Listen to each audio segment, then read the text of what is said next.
Good evening, good evening, good evening, नमस्ते नमस्ते नमस्ते, good evening, good evening, good evening. कैसे हैं आप लोग? ऑडियो वीडियो क्लियर है? और क्या आपको बेटा आपकी प्यारी प्यारी जग से न्यारी समाप्ति मैम अगर नजर आ रही हैं तो बेटा एक दे दीजिए थम्स अप। बहुत ही धमाकेदार, मजेदार और बहुत ही कंसेप्चुअल चैप्टर के साथ आज हम आए हैं breathing and exchange of gases का लेक्चर नंबर 2। कल हमने वैसे तो इसे लेक्चर नंबर ऑफ 2 बोलना नहीं चाहिए, बट बेटा हम कहेंगे क्योंकि हमने कल इसका इंट्रोडक्शन दिया था। मैंने आप लोगों को बेटा 14 क्वेश्चंस दिए थे, उसमें से एक क्वेश्चन का आंसर तो अधिकतर लोग गलत कर रहे थे, हालांकि मैंने आंसर की दे दी है, तो मैं वो क्वेश्चन आपको बताना चाहती हूँ। जो क्वेश्चन अधिकतर लोग गलत इसलिए कर रहे थे क्योंकि मैं आपको बताती हूँ, क्वेश्चन था वो एंडोक्राइन ग्लैंड्स कि on the basis of mode of pouring secretion glands can be classified into 2 types, endocrine and exocrine. तो बच्चे इसको गलत कर रहे थे क्योंकि उनको लग रहा था मैम आपने तो बताया था कि 3 टाइप के ग्लैंड्स होते हैं, endocrine, exocrine and mixed gland. But बेटा मैंने आपसे ये भी कहा था कि एनसीईआरटी ने सिर्फ एंडोक्राइन और एक्सोक्राइन दिया हुआ है, तो कभी अगर 2 टाइप्स भी आए तो आप उसको गलत नहीं बोलेंगे, आप उसको करेक्ट ही बोलेंगे, क्योंकि एनसीईआरटी ने कहा है on the basis of mode of pouring their secretion glands can be classified into endocrine and exocrine. तो वो स्टेटमेंट गलत नहीं है, वो स्टेटमेंट करेक्ट है। आप उसको इनकरेक्ट इसलिए सोच रहे हैं क्योंकि 3 टाइप्स आप सोच रहे हैं, ठीक है। एक तो वो वाली बात, और एक बताऊं कौन सा क्वेश्चन आप लोग गलत कर रहे हैं। वो आप क्वेश्चन गलत कर रहे हैं, मुझे क्वेश्चन नंबर याद नहीं है, बट मैंने जो मैक्सिमम आंसर्स देखे उसमें ये वाला क्वेश्चन भी बहुत सारे बच्चे गलत रीड कर रहे हैं क्योंकि आप कंप्लीट रीड नहीं करते हो, है ना। उसमें है बोन्स वाला क्वेश्चन। बोन्स वाला क्वेश्चन एक स्टेटमेंट बेस्ड जो क्वेश्चन था, उसमें सेकंड स्टेटमेंट में दिया हुआ था या फर्स्ट स्टेटमेंट में दिया हुआ था कि बोन के पास जो मैट्रिक्स होती है उसमें कोलाजन फाइबर्स होते हैं और इलास्टिक फाइबर्स होते हैं अबंडेंट। बट मैंने आपको कहा था बोन्स के पास इलास्टिक फाइबर्स नहीं होते, बोन्स के पास सिर्फ और सिर्फ क्या होते हैं बेटा, कोलाजन फाइबर्स। तो वो पूरा स्टेटमेंट आप रीड नहीं कर रहे थे, इसलिए उसमें भी कई लोगों ने मिस्टेक की है, ठीक है। यस एवरीवन, बाकी किसी को कोई बेटा, अरे आंसर की आपको कमेंट में पिन करा दी गई है, आंसर की कम्युनिटी पोस्ट में भी डाल दी गई है, आप कह रहे हो आंसर की, कैसी बेटा बातें कर रहे हो आप लोग। किसी को कोई दुखदायक समस्या तो नहीं? भैया तुम लोग तो यार महान बच्चे हो यार, कह रहे हैं आंसर की किधर है। बिल्कुल ही तुम लोग देखते नहीं हो ना कि बैच में मैम ने आंसर की दी भी है। जल्दी बताओ। एक बच्चा कह रहे क्वेश्चन नंबर 3। अगर बेटा क्वेश्चन नंबर 3 बहुत ही गंदा क्वेश्चन हुआ, पूछने लायक ना हुआ, तो भाई मार पड़ेगी गंदे क्वेश्चन का। अगर आंसर पूछ रहे हो क्वेश्चन नंबर 3, मैं नहीं बताऊंगी अगर तुम खुद से सॉल्व कर सकते होगे तो। क्वेश्चन 3 बोल रहे हैं, एक बोल रहा है एक बच्चा कि मैम क्वेश्चन 3 जो था वो बता दो। देख लेती हूँ। Question number 1, question number 2, question number 3, इसमें क्या दुख दर्द समस्या है भाई? सही तो है। Additional structure fat bodies, nephrocytes, uricose gland along with the Malpighian tubule facilitate. भाई इजी तो है, इजी तो है, ठीक है। क्वेश्चन भाई ऐसे तो तुम हर क्वेश्चन पूछोगे आंसर। बेटा तुम खुद से मेहनत करना चाहते हो कि नहीं? नहीं करना चाहते। चलो क्वेश्चन 2 भी एक बच्चा पूछ रहा है, in a frog vascular system composition of lymph is same as that of blood. बेटा सेम होता है क्या ब्लड के जैसा? एनसीईआरटी रीड कराई थी कि नहीं क्लास में? सेम होता है क्या? सेम नहीं होता, it is different from the blood. और कैसे डिफरेंट होता है? क्योंकि इन frog lymph lakhs RBC and few proteins. थोड़ा खुद से मेहनत करना सीखो। नहीं नहीं नहीं, जितने भी क्वेश्चंस दिए हैं बड़े आए। क्वेश्चन नंबर 1 कतई नहीं कराऊंगी, क्वेश्चन नंबर 1 बिल्कुल ही स्पून। अच्छा ये क्वेश्चन नंबर 1 है, अच्छा ये क्वेश्चन नंबर 1 था। Question number 2, in cockroach exchange of gases occurs at tracheole by diffusion and 12 pair of. बेटा गंदा सवाल पूछ रहे हो, गंदा सवाल। मैं नहीं बता रही, मेहनत कीजिए, मेहनत मेहनत।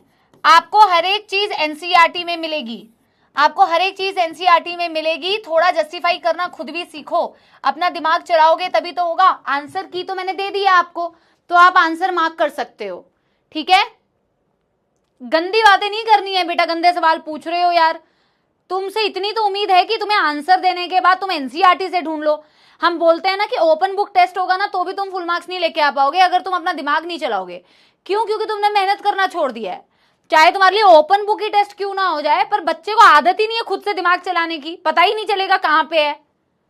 चलिए जी, क्या इसी बात के साथ में बेटा दिनांक 30 मई भरपूर गर्मी के साथ हाई 50 डिग्री टेम्परेचर दिल्ली के साथ, क्या आप इस क्लास के तापमान को और क्लास के टेम्परेचर को बढ़ाने के लिए तैयार हैं with some awesome and धमाकेदार concepts of breathing and exchange of gases, wherein आज हम जो चीज डिस्कस करने वाले हैं वो है बेटा respiratory organs and human respiratory system. ठीक है, यस एवरीवन। चलो मैं तुम्हारे लिए क्या करूंगी ना बेटा, उन क्वेश्चंस का एक वीडियो सॉल्यूशन बना दूंगी। ठीक है, इतना मैं तुम्हारे लिए कर सकती हूँ कि जो क्वेश्चंस मैंने तुम्हें दिए थे उसका एक छोटा सा वीडियो सॉल्यूशन बना के मैं तुम्हें दे दूंगी, ताकि अगर किसी को समझना है तो मैं समझा दूंगी। ठीक है, पर आज नहीं दूंगी, तुम्हें थोड़ी मेहनत करो, 2-3 दिन वेट करो, फिर वीडियो सॉल्यूशन बना के दे दूंगी। रो मत तुम लोग, ठीक है, दे दूंगी तुम्हें वीडियो सॉल्यूशन उसका, जो 14 क्वेश्चंस दिए हैं। ऐसे फिर होमवर्क का क्या फायदा जिस होमवर्क में तुम मैम से ही आंसर पूछो। चलिए जी, इसी बात के साथ में बेटा शुरू करते हैं आज का। बेटा कल हमने कुछ ज्यादा खास पढ़ा तो था नहीं, तो समाप्ति एक्सप्रेस में हमारे पास ज्यादा कुछ करने को तो है नहीं, तो हम बेटा शुरू से शुरू करते हैं। हमने कल बेटा breathing and exchange of gases का जस्ट इंट्रोडक्शन पढ़ा था, और मैं देख लेती हूं मैंने आपको लिखवाया कितना था। ठीक है, मैंने आपको लिखवाया बहुत ही छोटा सा था कि भैया प्रोटीन, कार्बोहाइड्रेट, फैट्स ये तुम्हारे फूड का कंपोनेंट होता है, और एलिमेंट्री कैनाल में वो खाना जाता है, और कॉम्प्लेक्स फूड आइटम को तुम सिंपल एब्जॉर्बेबल फॉर्म में कन्वर्ट कर लेते हो, जो होता है तुम्हारा अमीनो एसिड, जो होता है तुम्हारा फैटी एसिड, जो होता है तुम्हारा ग्लूकोज। राइट? यस एवरीवन, ये बात समझ में आ रही है? तुमने इतना लिखा था ना बेटा, बहुत मजेदार चीज। ऐसे मैंने कहा था कि जैसे तुम एनसीईआरटी जैसी कॉम्प्लेक्स बुक को यू नोट्स में बेटा बनाते हो, उसे सिंपल फॉर्म में बनाते हो ताकि तुम्हारा दिमाग उसे एब्जॉर्ब कर पाए। वो अलग बात है कि तुम्हारा दिमाग बेटा यहां है, तो फिर बेटा वो ज्यादा एब्जॉर्ब नहीं कर पाता। ठीक है, तो तुम वैसे ही कॉम्प्लेक्स फूड आइटम्स को भी छोटे छोटे एब्जॉर्बेबल फॉर्म में कन्वर्ट कर देते हो, क्योंकि जब उसे एब्जॉर्ब करेंगे तभी तो उसे ऑक्सीडाइज करेंगे, क्योंकि हम एरोबिक रेस्पिरेशन करते हैं यूजुअली, तो ऑक्सीजन का यूज करके उसका तोड़ोगे तभी तो मिलेगी energy. ATP is the secret of my energy. ठीक है, तो आपने यहाँ पे एक वहां तक खत्म किया था ना, जहां वहां से आगे शुरू करो। मैं एक एग्जाम्पल देती हूं। फॉर एग्जाम्पल, नहीं, अब आप बोलोगे वी यूटिलाइज, उसके अगले लाइन में लिखो बेटा we utilise glucose. Amino acid को शॉर्ट में बेटा AA लिखा जाता है, अमीनो एसिड को शॉर्ट में AA लिखा जाता है। Amino acid, fatty acid, ETC, fatty acid etcetera, and break it down to produce energy.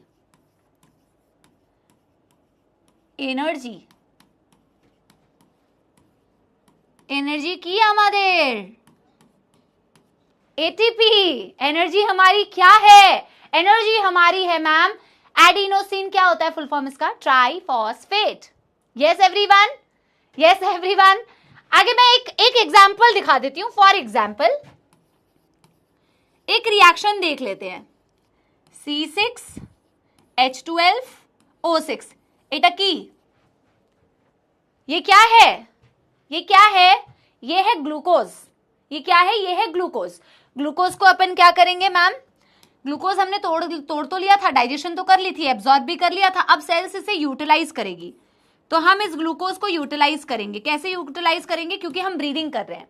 हम ब्रीदिंग जब कर रहे हैं तो हम ऑक्सीजन लेके आ रहे हैं, फिर हम अपने ब्लड के थ्रू उस ऑक्सीजन को कहाँ पहुंचा रहे हैं? अपने सेल्स के पास पहुंचा रहे हैं। जब हम उसे अपने सेल्स के पास पहुंचाएंगे तभी तो वो सेल क्या करेगा? उसको यूटिलाइज करेगा, उसको तोड़ेगा। इस ग्लूकोज को अपन क्या करेंगे बेटा? तोड़ेंगे। किसकी मदद से बच्चों? इस ऑक्सीजन की मदद से। एरोबिकली रेस्पायर करेंगे, ब्रेक इट डाउन करेंगे। सुन रहे हो मेरी भाषा? ब्रेक इट डाउन करेंगे। ठीक है, तो बनाएंगे बेटा कुछ बाई प्रोडक्ट्स, लेकिन हमारा सबसे मेजर प्रोडक्ट बनता है ATP। समझ रहे हो? ये बहुत ही बेटा छोटा सा एक रिएक्शन, 38 ATP। बहुत सारे बच्चे इसे लिख भी रहे हैं। सोनाली कह रही है कि मैम इसे लिखना है क्या? नहीं बेटा, इसे सिर्फ देखना है, लिखना तो कुछ भी नहीं है क्लास में। ठीक है, आप सिर्फ और सिर्फ मैम को देखेंगे और मैम की आवाज सुनेंगे। बोर्ड में जो भी मैम लिखेंगी वो सिर्फ मैम अपने याद करने के लिए लिख रही हैं, आपको कुछ नहीं लिखना है। ग्लूकोज को ऑक्सीजन की प्रेजेंस में जब मैंने तोड़ा, बेटा बहुत देखो, प्यार से इसलिए पढ़ा रही हूं क्योंकि प्यार से ही पढ़ना चाहिए, इसीलिए प्यार से पढ़ा रही हूं। आपको हर एक चीज ना याद रहेगी, आपको एग्जाम हॉल में एक एक चीज याद आएगी, क्लास की ये फील आपको याद आएगी एग्जाम हॉल में, तो कोई चीज टफ नहीं लगेगी, मजा बहुत आएगा। ठीक है, तो बेटा ऑक्सीजन का यूज किया, ये बाई प्रोडक्ट बने, और जो ये बनता है ना बेटा, इसे तुम एक्सहेल आउट करते हो कि नहीं? इसे एक्सहेल आउट करते हो भाई, ये तुम्हारे काम की चीज नहीं है। और ये जो एनर्जी मिली बेटा, इसी के लिए तो हमने ये कार्यक्रम किया था, यस एवरीवन। सोनाली बेटा दिल पे नहीं लेना, मजाक कर रही थी, ठीक है? सोनाली कहेगी मैम मैंने पहली बार ऐसा बोला और आपने मैम मेरे को ऐसा बोला। सोनाली मजाक है, okay? We love you Sonali, ठीक है? चलो, यस एवरीवन, ग्लूकोज को ऑक्सीजन ऑक्सीडेशन किया बेसिकली मैंने। इसकी बैलेंसिंग बेटा करना चाहो तो कर सकते हो। कैसे बैलेंसिंग करूं बेटा? केमिस्ट्री मैम की थोड़ी कमजोर है, करके देखूं एक बारी। हाथ कपकपा रहे हैं मेरे बेटा, बहुत ज्यादा बड़ा 6 हो गया। ठीक है, 6O2 I think 6CO2 I think 6H2O, 6, 12 और 18, 6 to the 12, 18, 12 और 12, 6 और 6, ठीक है? Yes everyone. तो ये हो गई बेटा आपकी, एक्चुअल में ये कहां हो रहा है बेटा? ये हो रहा है आपके सेल्स में। ये पूरा कहां चल रहा है बेटा? ये चल रहा है आपके सेल्स में। ये पूरा कार्यक्रम कहां चल रहा है मैम? सेल्स के अंदर, और हीट प्रोड्यूस हो रही है। ये सेल के अंदर चल रहा है मैम, और सेल्स के अंदर ही जो ये चीज चलती है इसको एक्चुअल में रेस्पिरेशन बोलते हैं, जो मैं आपको डिटेल में पढ़ाऊंगी। Yes everyone, right? मेरी बात समझ गए सारे बच्चे? अब बेटा कल मैंने, ये तो बहुत ही एक बेसिक बात थी जो शायद हमने बेटा 9th 10th में पढ़ी होगी, शायद हमने पढ़ी होगी। अब मैम एनर्जी मिल गई, बेसिकली आपने हमें ये तो बता दिया कि करते क्यों हैं। अब कोई भी बच्चा ऐसी गंदी बात नहीं कहेगा, ठीक है? अब कोई भी बच्चा बेटा ये गंदी बात नहीं कहेगा कि भैया जिंदा रहने के लिए रेस्पिरेशन करते हैं, जिंदा रहने के लिए ब्रीदिंग करते हैं, ये बात आप नहीं बोलोगे। आप ये बोलोगे बेटा कि हाँ सुनो मेरी बात बेटा, ये आप क्या बोलोगे कि जिंदा रहने के लिए आप, अब बेटा चैट्स कम कर दो थोड़ा सा, आप बोलोगे कि ये जिंदा रहने के लिए नहीं करते हैं, हम इसलिए करते हैं ताकि हम एनर्जी प्रोड्यूस कर सके जिससे हम जिंदा रहते हैं। तो आप ब्रीदिंग करते हैं, रेस्पिरेशन करते हैं, ताकि आप अल्टीमेटली सेल्स में एनर्जी बना पाएं, और जब आप एनर्जी बनाएंगे तभी आप जिंदा रहेंगे। अल्टीमेट गोल तो बेटा जिंदा रहना ही है, ठीक है? आगे बेटा अब हम आगे बढ़ते हुए चलते हैं कि मैम ब्रीदिंग और रेस्पिरेशन में क्या फर्क है। बट एनसीईआरटी कहती है breathing commonly known as respiration, breathing commonly known as respiration. NCERT ऐसा क्यों कहती है तो आपको मानना पड़ेगा। बाकी बेटा डिफरेंस क्या होता है ये हम थोड़ा सा समझते हैं। तो इसको समझने के लिए सबसे पहले हमें क्या समझना है ma'am?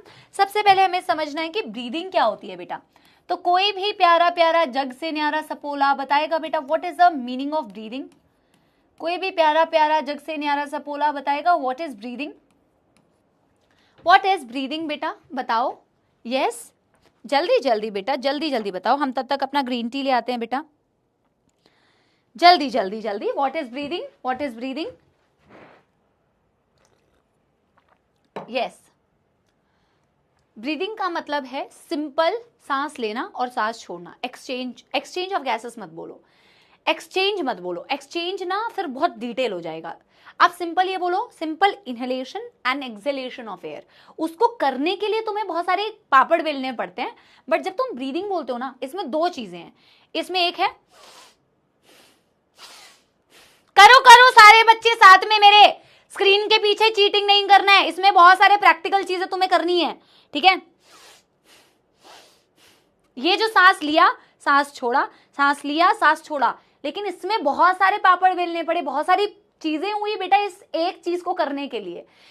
Simple inhalation of air जिसे बोला जाता है इनहेलेशन या inspiration, and exhaling out air carbon dioxide rich air, that is expiration या exhalation, it is known as breathing. ठीक है, तो हम इसमें लिखेंगे इट इन्वॉल्व्स, अरे भाई ये कौन सा कलर आ गया, it involves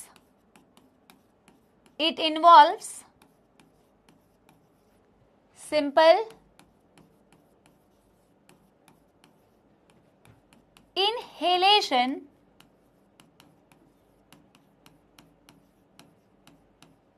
or inspiration or inspiration and exhalation और एक्सपायरेशन ऑफ एयर। सपोलो इनहेलेशन और एक्सहेलेशन का मतलब तो आपको पता ही है, कोई दिक्कत वाली तो बात है नहीं। इनहेलेशन और एक्सहेलेशन का मतलब तो आपको बेटा पता ही है।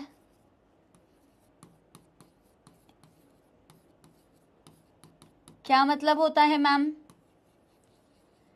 इनहेलेशन का मतलब होता है इनटेक ऑफ एयर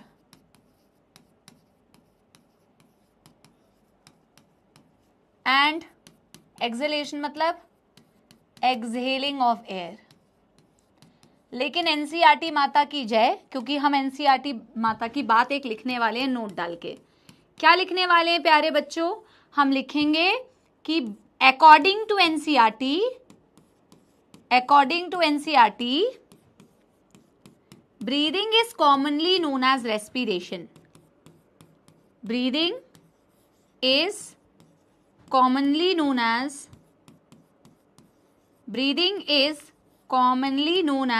respiration. पर हम पढ़ेंगे अभी कि respiration और breathing में फर्क है बेटा, फर्क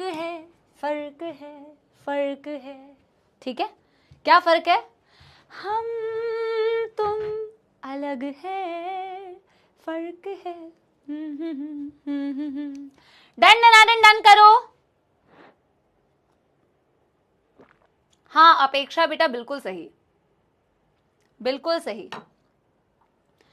एक्चुअल में आपने रेस्पिरेशन ऑलरेडी पढ़ लिया, लेकिन पता है रेस्पिरेशन अलग अलग प्रकार से होता है। रेस्पिरेशन एक्चुअल में एक पूरा प्रोसेस है, जिस प्रोसेस का हिस्सा ब्रीदिंग भी है। अब मैं आपको समझाती हूँ। रेस्पिरेशन एक पूरा प्रोसेस है बेटा। रेस्पिरेशन सेल्यूलर रेस्पिरेशन होती है, जो तुमने अभी पढ़ा। Actual breakdown of the glucose amino acid, utilise that to produce energy, that is cellular respiration, है ना। पर एक्सटर्नल रेस्पिरेशन भी होती है ना। तो अलग अलग लेवल पे बेटा रेस्पिरेशन, मतलब रेस्पिरेशन के प्रॉपर स्टेप्स होते हैं। और रेस्पिरेशन करने के लिए जो सबसे पहली चीज तुम्हें करनी है, दैट इज ब्रीदिंग।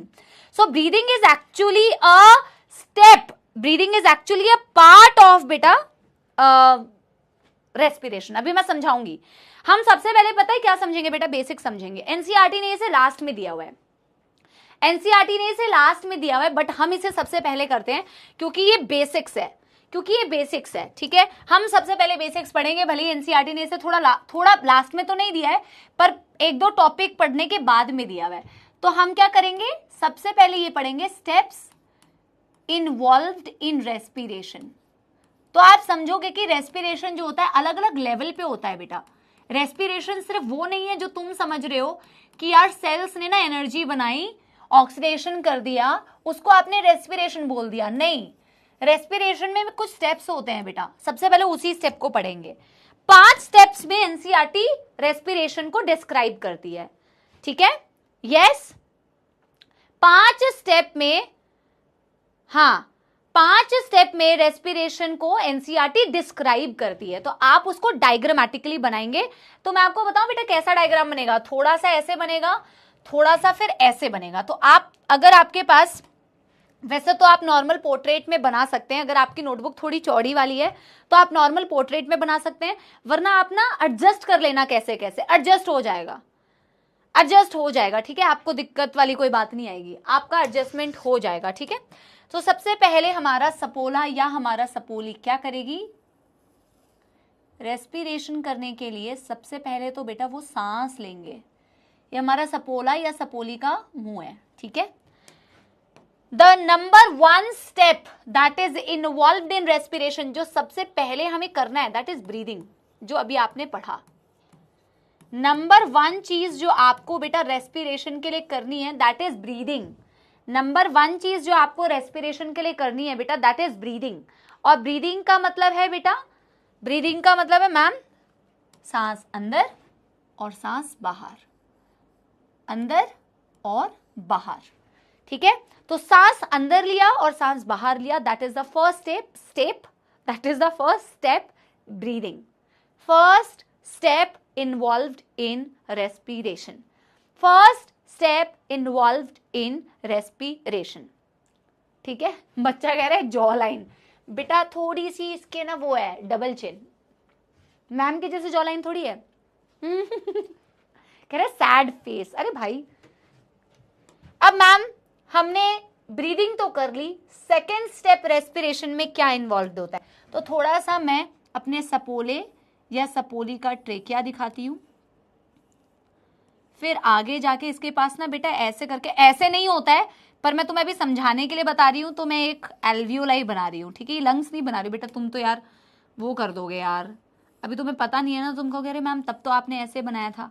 बेटा लंग्स आगे पढ़ाऊंगी ना, तो लंग्स में अंदर जाके ना ऐसे स्ट्रक्चर्स होते हैं बलून लाइक, इन्हें एल्वियोलाई बोलते हैं, इन्हें एल्वियोलाई बोलते हैं, ठीक है। यस, समझ रहे हो, इन्हें एल्वियोलाई बोलते हैं। और एल्वियोलाई के ना चारों ओर अच्छी खासी ब्लड वेजल्स होती हैं, और जब बेटा किसी भी चीज के अराउंड अच्छी खासी ब्लड वेजल्स होती हैं तो उस स्ट्रक्चर को क्या बोला जाता है, हाईली वैस्कुलर स्ट्रक्चर बोला जाता है कि नहीं, highly vascular structure, highly vascular structure बोला जाता है। तो हमने बोला कि भैया हमारे सपोले या सपोली ने सांसें तो ले ली, इनहेलेशन कर लिया, बट मैम आगे जाके ये एयर जो है आपके बेटा ट्रेकिया से होते हुए, पूरा जो ह्यूमन रेस्पिरेटरी सिस्टम है वो तो मैं पढ़ाऊंगी, और आगे जाते जाते जाते जाते अल्टीमेटली बेटा एल्वियोलाई के पास जाता है। आपने एल्वियोलाई भी थोड़ा सा पढ़ा तो होगा ही बेटा, एल्वियोलाई तो एक ऐसा टर्म है जो आपने सुना ही होगा। और एल्वियोलाई में कौन सी एपिथेलियम थी, याद करो, सिंपल स्क्वामस एपिथेलियम, ठीक है।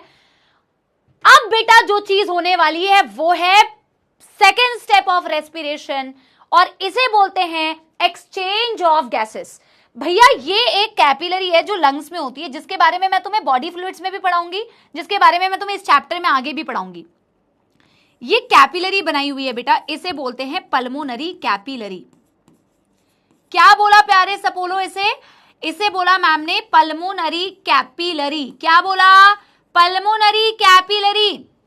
इसे मैम ने क्या बोला, इसे बच्चा लोग, इसे मैम ने क्या बोला, इसे मैम ने बोला एल्वियोलाई।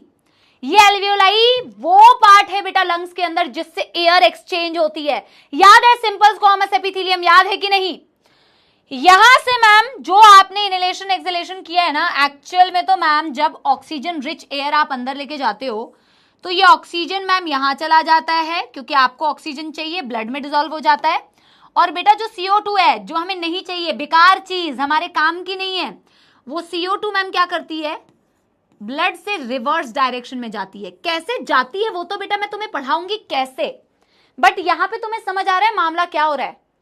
भाई अभी तुमने बोला ना कि तुम्हारे सेल्स CO2 बनाते हैं ना, बनाते हैं कि नहीं बनाते, वो CO2 तुम्हारे काम का नहीं है, उसे तुम उल्टी डायरेक्शन में धक्का दे रहे हो, और ऑक्सीजन तुम अंदर लेके जा रहे हो।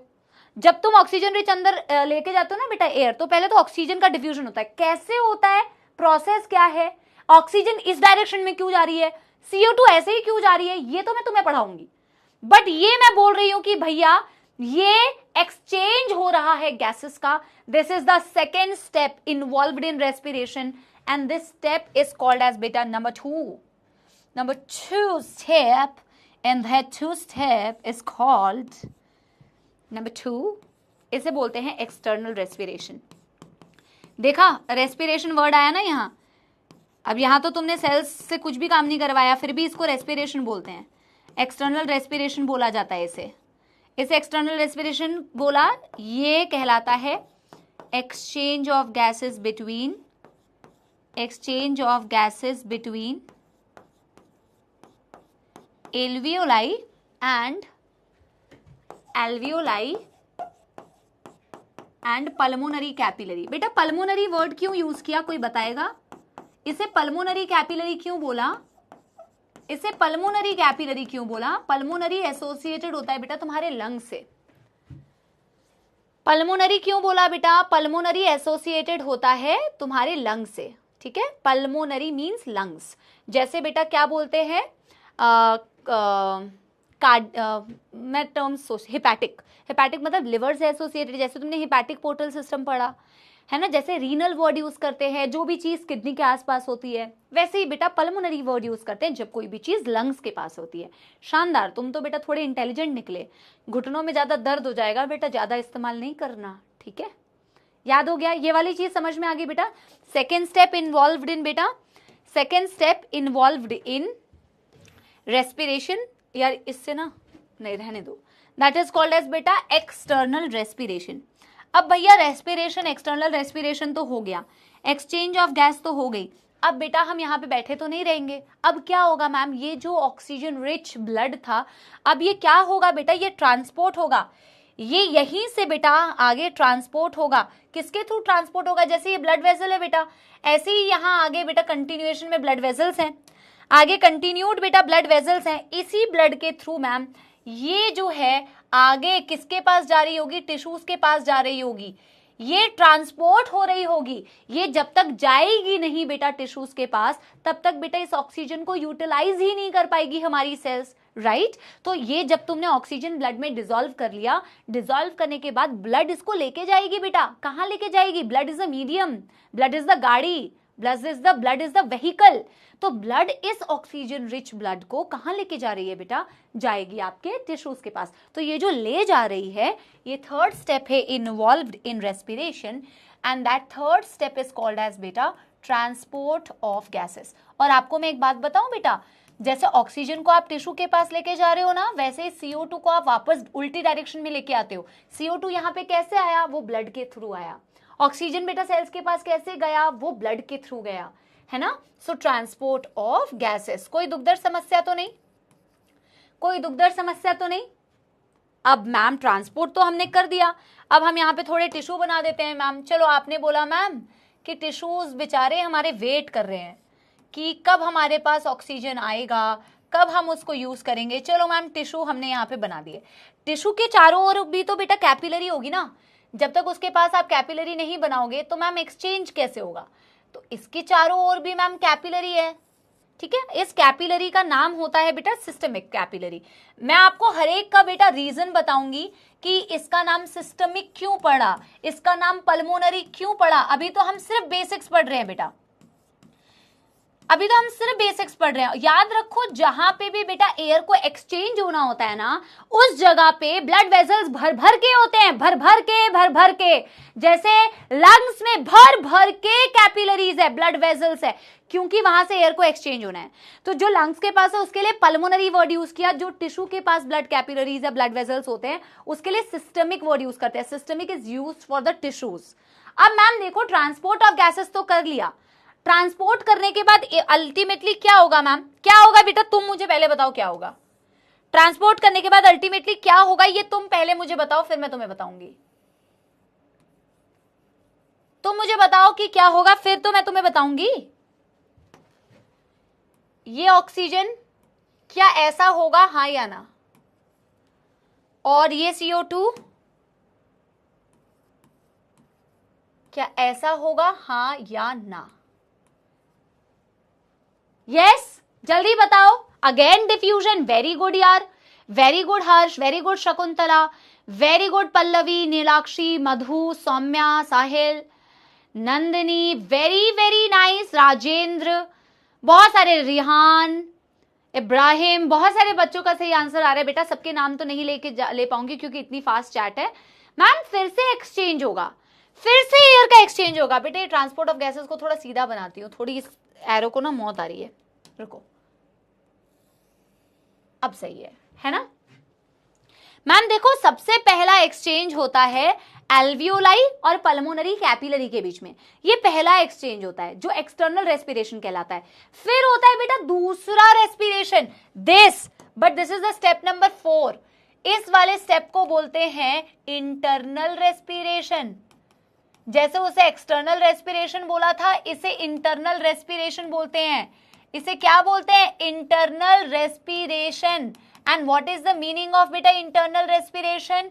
Internal respiration means exchange of gases between the systemic capillary and tissue. The systemic capillary and tissue. बेटा यहां तक किसी को भी कोई दुखदर्द समस्या? यहां तक किसी को भी कोई दुखदर्द समस्या? चौथा स्टेप समझ में आ गया? अब बेटा वो बात करेंगे जो इतनी देर से तुम बता रहे थे, जो इतनी देर से तुम्हें लग रहा था कि वो रेस्पिरेशन होती है. जल्दी बताओ. यस एवरीवन, जल्दी बताओ. Yes everyone. कोई दुखदर्द समस्या तो नहीं? इजी पीजी है. अब मैम लास्ट स्टेप बता दो क्या होगा. बेटा एक उस लास्ट स्टेप बताने के लिए ना सिस्टमिक कैपिलरी की पोजीशन खिसकानी पड़ेगी. हमको ये डिस्टर्ब कर रहा है. हमें सिस्टमिक कैपिलरी को बेटा इस साइड लिखना पड़ेगा. ठीक है, तो हम इसको यहां लिख दे. बेटा लास्ट स्टेप क्या होगा? जो तुम्हें लग रहा था कि उसे रेस्पिरेशन बोलते हैं, बट रेस्पिरेशन कोई एक स्टेप नहीं है बेटा. Respiration is multiple step. ये जो पूरा कार्यक्रम हमने किया ना बेटा, ये जो पूरा कार्यक्रम किया कि हमारे सेल्स तक हम ऑक्सीजन पहुंचा दें और वहां से CO2 को हटा दें, उसी को बोलते हैं बेटा पूरे स्टेप को रेस्पिरेशन. सो 5th स्टेप होगा बेटा यहां टिश्यूज में. 5th स्टेप होगा जिसे बोलते हैं सेल्यूलर रेस्पिरेशन. कोई मुझे इसकी डेफिनेशन बता पाएगा? कोई मुझे इसकी डेफिनेशन बता पाएगा सेल्यूलर रेस्पिरेशन की? जल्दी बताओ यार. सेल्यूलर रेस्पिरेशन की? Very good. Utilisation of oxygen. Very nice. Utilisation of oxygen. ठीक है, बहुत शानदार, बहुत शानदार. So utilisation of the oxygen, utilisation of oxygen to break down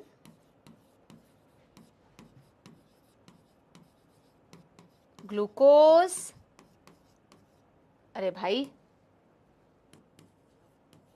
amino acid etc. to produce ATP. That's all. Step by step समझ में आ गया? आप इसे नोट डाउन कर लो बेटा. बहुत शानदार बेटा, बहुत शानदार. वेरी नाइस बेटा. आप चाहे इसे बेटा ऐसे बनाओ. अगर आप लोग थोड़ा दिमाग लगाओ, जो बच्चे कह रहे हैं नोट्स खराब हो गए, तेरे नोट्स खराब ही बनेंगे क्योंकि तू दिमाग ही नहीं लगा रहा है अपना. डॉक्टर बनने चला है, पूछेगा बगल वाले से कि ऐसे काटूं या ऐसे काटूं. किडनी में करना है ट्रीटमेंट, यहां काट देगा तू तो, क्योंकि तू तो इंस्ट्रक्शन पे चल रहा है. इसको तू अगर बेटा ऐसे ना बना के, अगर इसको तू ऐसे बना देता तो क्या तू नीचे नहीं लिख पाता? पाता कि नहीं? ये बता, कर पाता कि नहीं? भाई मैं तो नहीं आऊंगी तुम्हारे पास. हाँ, नहीं तो पूछूंगी पहले बेटा तुमसे 4 सवाल. ठीक है, चलो मजाक कर रही हूं. आगे बेटा इसे फटाफट से बनाओ. ठीक है. सो यानी कि ma'am steps involve in respiration. वैसे तो एनसीईआरटी कहती है breathing is commonly known as respiration, but हमारा जो रेस्पिरेशन होता है वो एक कंप्लीट मिशन है मैम. और वो मिशन है कि हमें ऑक्सीजन को टिश्यू तक तो पहुंचाना भी है, और मैम सिस्टमिक, हाँ, और मैम उसे हमें यूटिलाइज भी करवाना है, जिसके लिए सबसे पहला स्टेप होता है मैम, सबसे पहले होता है ब्रीदिंग करना. फिर नंबर 2 होता है मैम एक्सटर्नल रेस्पिरेशन, यानी कि exchange of gases between alveoli and pulmonary capillary. Third step होता है मैम उसको ट्रांसपोर्ट करना, transport of gases. Fourth step ma'am again exchange of gases, यानी कि internal respiration between systemic capillary and tissue. And fifth step is बेटा utilisation of that oxygen to break down the glucose to produce energy. Done, डनाडन, done. ठीक है. जिसने भी अपनी notebook में खिचड़ी बनाई है प्लीज खा लो बेटा. वैसे भी तुम बहुत भूखे हो, मेरा दिमाग खाओगे उससे अच्छा खिचड़ी खा लो अपनी नोटबुक की. ठीक है, चलो सुनो मेरी बात. Yes everyone. हाँ बेटा सौम्या, बिल्कुल CO2 तो हमारा एक्सक्रीटरी प्रोडक्ट है, उसे हमें रिमूव करना है भाई, बॉडी में नहीं रख सकते. ठीक है। अब बेटा मेरी बात सुनो, अभी हमने बेसिक्स तो पढ़ लिए, अभी हमने बेसिक्स पढ़ तो लिए, मैं एनसीईआरटी की रीडिंग बाद में कराऊंगी बेटा, ठीक है, लेकिन एनसीईआरटी रीडिंग कराने के लिए पहले हमें ये पढ़ना है। याद पढ़ा दो बेटा, थोड़ा सा पढ़ा ही देती हूँ, ठीक है, हाँ थोड़ा सा पढ़ा देती हूँ। इसका ना फर्स्ट पैराग्राफ थोड़ा सा छूट गया है यार, फर्स्ट पैराग्राफ थोड़ा सा छूट गया है, ठीक है, चलो कोई नहीं। अच्छा, एनसीईआरटी में ना एक चीज दी होगी, respiration is what kind of process, ये तुम्हें होमवर्क में दूंगी, कल एक्सप्लेन करूंगी। अभी कोई मुझे आंसर नहीं देगा बेटा प्लीज, तुम लोग भी ना जैसे क्वेश्चन पूछते हो तुम पता नहीं कहां से गूगल करके इधर उधर से क्वेश्चन दे देते हो, आंसर दे देते हो। Respiration is what type of process, या फिर मैं ये कहूं रेस्पिरेशन इज अ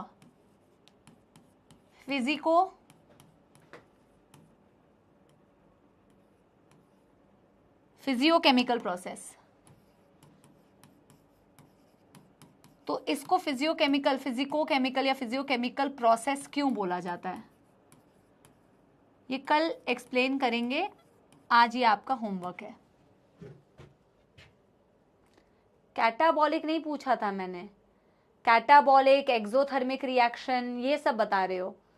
मैं ये वाला शब्द बोल रही थी बिकॉज ये एनसीईआरटी में दिया हुआ है। अच्छा तुम बेटा अपनी 10वीं का बता रहे हो, थोड़ा 10वीं से ऊपर उठना पड़ेगा।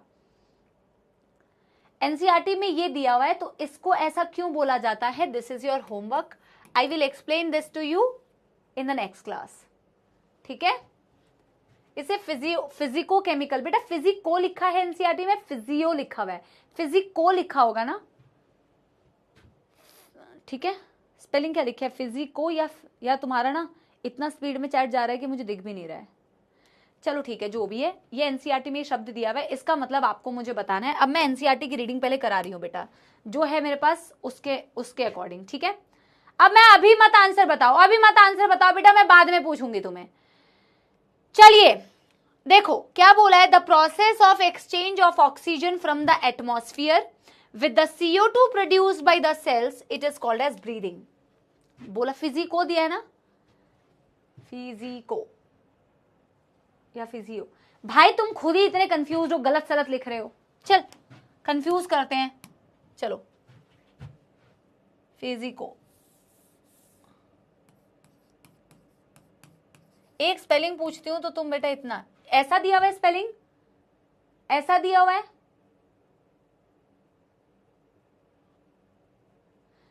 तुम बेटा क्या ही, रहन दो बेटा, तुमसे कुछ नहीं हो पाएगा, मैं खुद देख लेती हूं यार। मतलब एक स्पेलिंग पूछी है, तुम इतनी सी भी हेल्प नहीं कर पा रहे हो। पहले मैंने फिजियो लिखा हुआ है, तुम अरे स्पेलिंग ही तो पूछ रही हूं ना भाई, या तुम्हें मिल ही नहीं रहा एनसीईआरटी में कि कहीं दिया भी हुआ है, या एनसीईआरटी में दिया ही नहीं हुआ है, ये तो दिया होना चाहिए, दिया ही नहीं है क्या। अब बेटा मैं इसमें ना टाइम ज्यादा नहीं लगाऊंगी, ठीक है। फिजियोकेमिकल प्रोसेस अभी हम लिखते हैं, ठीक है, बाकी मैं इसका आंसर कल बताऊंगी। भाई मेरे को नहीं टाइम वेस्ट करना बेटा, आगे पढ़ना है हमें बहुत कुछ, ठीक है। चलो फिजियोकेमिकल प्रोसेस क्यों बोलते हैं इसे हम कल बताएंगे। यहां पे बेटा ध्यान दो, यहां बेटा ध्यान दो यार, ध्यान दो, सुनो। हमने बोला कि exchange of oxygen from the atmosphere with CO2, जो हमारे सेल्स ने CO2 बनाई और हमने जो ऑक्सीजन लिया है उसको एक्सचेंज करने के प्रोसेस को बेटा आपने बोला ब्रीदिंग। और एनसीईआरटी देखो क्या कहती है, commonly known as respiration. NCERT खुद कहती है कॉमनली नोन एज रेस्पिरेशन, ठीक है। Place your hands on your chest, बेटा place your hand on the chest, देखो सारे प्लेस करो। Can you feel the chest moving up and down, सांस लो, बोलो मत और सांस लो, ठीक है। When you feel the chest moving up and down, ये इसीलिए हो रहा है क्योंकि तुम्हारी जो मसल्स है ना बेटा वो काम कर रही है तुम्हें ब्रीदिंग में हेल्प करने के लिए। You know that it is due to the breathing. आप सांस ले रहे हो और सांस लेने के लिए, ब्राइटनेस कम करूं, सांस लेने के लिए बेटा क्या है ना, सांस लेने के लिए आपकी जो मसल्स है वो काम करती है, ठीक है, आपकी जो मसल्स है वो काम करती है, और मसल्स जब काम करती हैं तो आपकी चेस्ट ऊपर और नीचे जाती है। हाउ डू वी ब्रीथ, हम सांस कैसे लेते हैं, तो उसका प्रोसेस हम आगे पढ़ेंगे, द मैकेनिज्म ऑफ ब्रीदिंग, ठीक है। The respiratory organs and the mechanism of breathing are described in the following section of this chapter. बोला क्या रेस्पिरेटरी ऑर्गन्स होते हैं और कैसे ब्रीदिंग की मैकेनिज्म होती है वो इस चैप्टर में आगे एक्सप्लेन की। एक बच्ची कह रही है ईसोफेगस भी तो मूव करता है। बेटा एक सेकेंड, अभी पढ़ाने दे, तू रेस्पिरेशन में ईसोफेगस का जिक्र मत कर, ट्रेकिया का जिक्र करती तो समझ में आता, ठीक है। चलो, तो इस चैप्टर में हमें वही पढ़ना है, तो हम वो आगे पढ़ेंगे। और देखो बेटा, ये ना यहाँ के कंटिन्यूएशन में नहीं दिया हुआ है, ये आई थिंक पहला पन्ना तुमने पढ़ा, फिर दूसरा पन्ना पढ़ा, फिर तीसरा पन्ना देखोगे तो तीसरे पन्ने में ये बीच में दिया हुआ है, ठीक है। तो तीसरे पन्ने में दिया हुआ है respiration involves the following steps. इसको एक बार देखो क्या दिया हुआ है। Breathing or pulmonary ventilation by which atmospheric air is drawn in and CO2 rich alveolar air is released out. Breathing जिसको बोला जाता है pulmonary ventilation, कृपया अपने नोट्स में ऐड करें, कृपया अपने नोट्स में ऐड करें। ब्रीदिंग जिसको पल्मोनरी वेंटिलेशन भी बोला जाता है, ये एक ऐसा प्रोसेस है जिसमें एटमॉस्फेरिक एयर को अंदर लिया जाता है और CO2 से भरी हुई एयर को एल्वियोलाई से बाहर रिलीज कर दिया जाता है। This is the first step involved in respiration.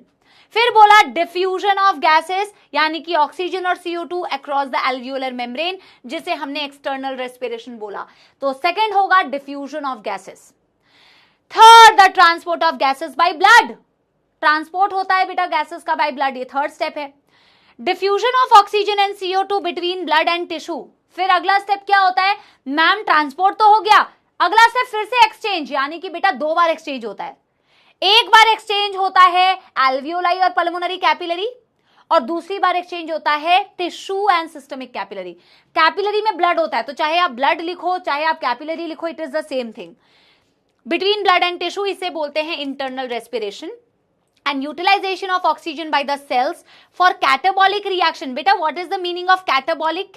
Cut, C for cut, C for cut. Catabolic reaction का मतलब होता है कट करना, ब्रेक डाउन करना। For catabolic reaction and resultant release of CO2 it is called as cellular respiration. इस कहानी को फिर से लिखना चाहते हो? पूरा लिखा तो हुआ है तुमने फ्लो चार्ट में, जो लिखाती हूं वो लिखा करो। एनसीईआरटी से कोई चीज लिखनी होगी तो बताऊंगी, जैसे मैंने बोला पल्मोनरी वेंटिलेशन को लिख लो। बेटा अगर क्लियर हो गया तो पहले एक दिल बना दो, फिर आगे बढ़ूंगी। जल्दी जल्दी बेटा, लगातार बेटा क्लासेस में ना 2-3 क्लासेस जब आप लगातार बोलते हो तो आपके जॉ में दर्द हो जाता है, क्योंकि आपका लोअर जॉ इतना मूव कर रहा है, ठीक है। चलो डन डन डन बेटा। अब हमने क्या पढ़ना है बेटा, जैसे कि इस चैप्टर में दिया हुआ है कि भैया आखिर ये ब्रीदिंग को करने के लिए कौन सी मसल्स इन्वॉल्व होती है, कैसे होता है, और रेस्पिरेटरी ऑर्गन्स क्या होते हैं। बेटा अभी भी ना हम बेसिक्स ही कर रहे हैं, अभी हम चैप्टर में घुसे नहीं हैं। चैप्टर में घुसेंगे जब ह्यूमन रेस्पिरेटरी सिस्टम स्टार्ट करेंगे। अभी तो हम पूरे एनिमल्स का एक बेसिक पढ़ने वाले हैं कि पूरे एनिमल किंगडम में, किंगडम एनिमेलिया में जितने भी एनिमल्स हैं उनमें रेस्पिरेटरी ऑर्गन्स कैसे डिसाइड होता है। क्यों मैम फ्रॉग इतने रेस्पिरेटरी स्ट्रक्चर्स रख रहा है, क्यों मैम तुम लंग्स का इस्तेमाल कर रहे हो, क्यों मैम मछली जल की रानी जो है गिल्स का इस्तेमाल करती है, क्या क्राइटेरिया होता है, क्या बेसिस होता है, किसके पास कौन सा रेस्पिरेटरी ऑर्गन होगा, उसको हम सबसे पहले डिस्कस करेंगे। तो हेडिंग डालेंगे रेस्पिरेटरी ऑर्गन्स, हेडिंग डालेंगे रेस्पिरेटरी ऑर्गन्स, हेडिंग डालेंगे रेस्पिरेटरी ऑर्गन्स। समझ में आ रही है बेटा बात? यस एवरीबॉडी, ठीक है। थोड़ा सा ना मुझे ब्राइटनेस बढ़ाना पड़ेगा क्योंकि मुझे दिख नहीं रहा है बेटा। हाँ ठीक है, इतना मेरे लिए काफी है। अब बेटा देखो, on the basis of what, किस आधार पर आप ये तय करते हैं कि किसके पास कौन सा रेस्पिरेटरी स्ट्रक्चर होगा। जैसे कि फॉर एग्जाम्पल इसे मैं तुम्हें रिलेट करके अगर बताऊं, किस आधार पर मैं तय करूंगी कि ये बच्चा मेडिकल कॉलेज में जाएगा या नहीं जाएगा, किस आधार पे मैं तय करूंगी कि ये एम्स दिल्ली में जाएगा या ये किसी और कॉलेज में जाएगा, किस बेसिस पर ये डिसाइड होता है। तो जैसे मैं बोलूंगी on the basis of your NEET score, ये मेरा क्राइटेरिया है। तो नीट स्कोर के बेसिस पर मैंने क्लासिफाई कर दिया गवर्नमेंट मेडिकल कॉलेज में कौन सा बच्चा गया और कौन सा नहीं गया। फिर मैं उसी को यूज कर सकती हूँ कि गवर्नमेंट मेडिकल कॉलेज में भी कौन इसमें गया और कौन उसमें गया, राइट। वैसे ही बेटा रेस्पिरेटरी ऑर्गन्स किसके पास कौन से होंगे उसको डिसाइड करने वाले होते हैं दो फैक्टर्स। नंबर 1 कि वो व्यक्ति कहाँ रहता है, उसका हैबिटेट क्या है, और नंबर 2 उसका लेवल ऑफ ऑर्गेनाइजेशन क्या है बेटा, वो मैं अभी आपको बताती हूँ कि लेवल ऑफ ऑर्गेनाइजेशन का मतलब क्या है। ठीक है, तो respiratory organs these are decided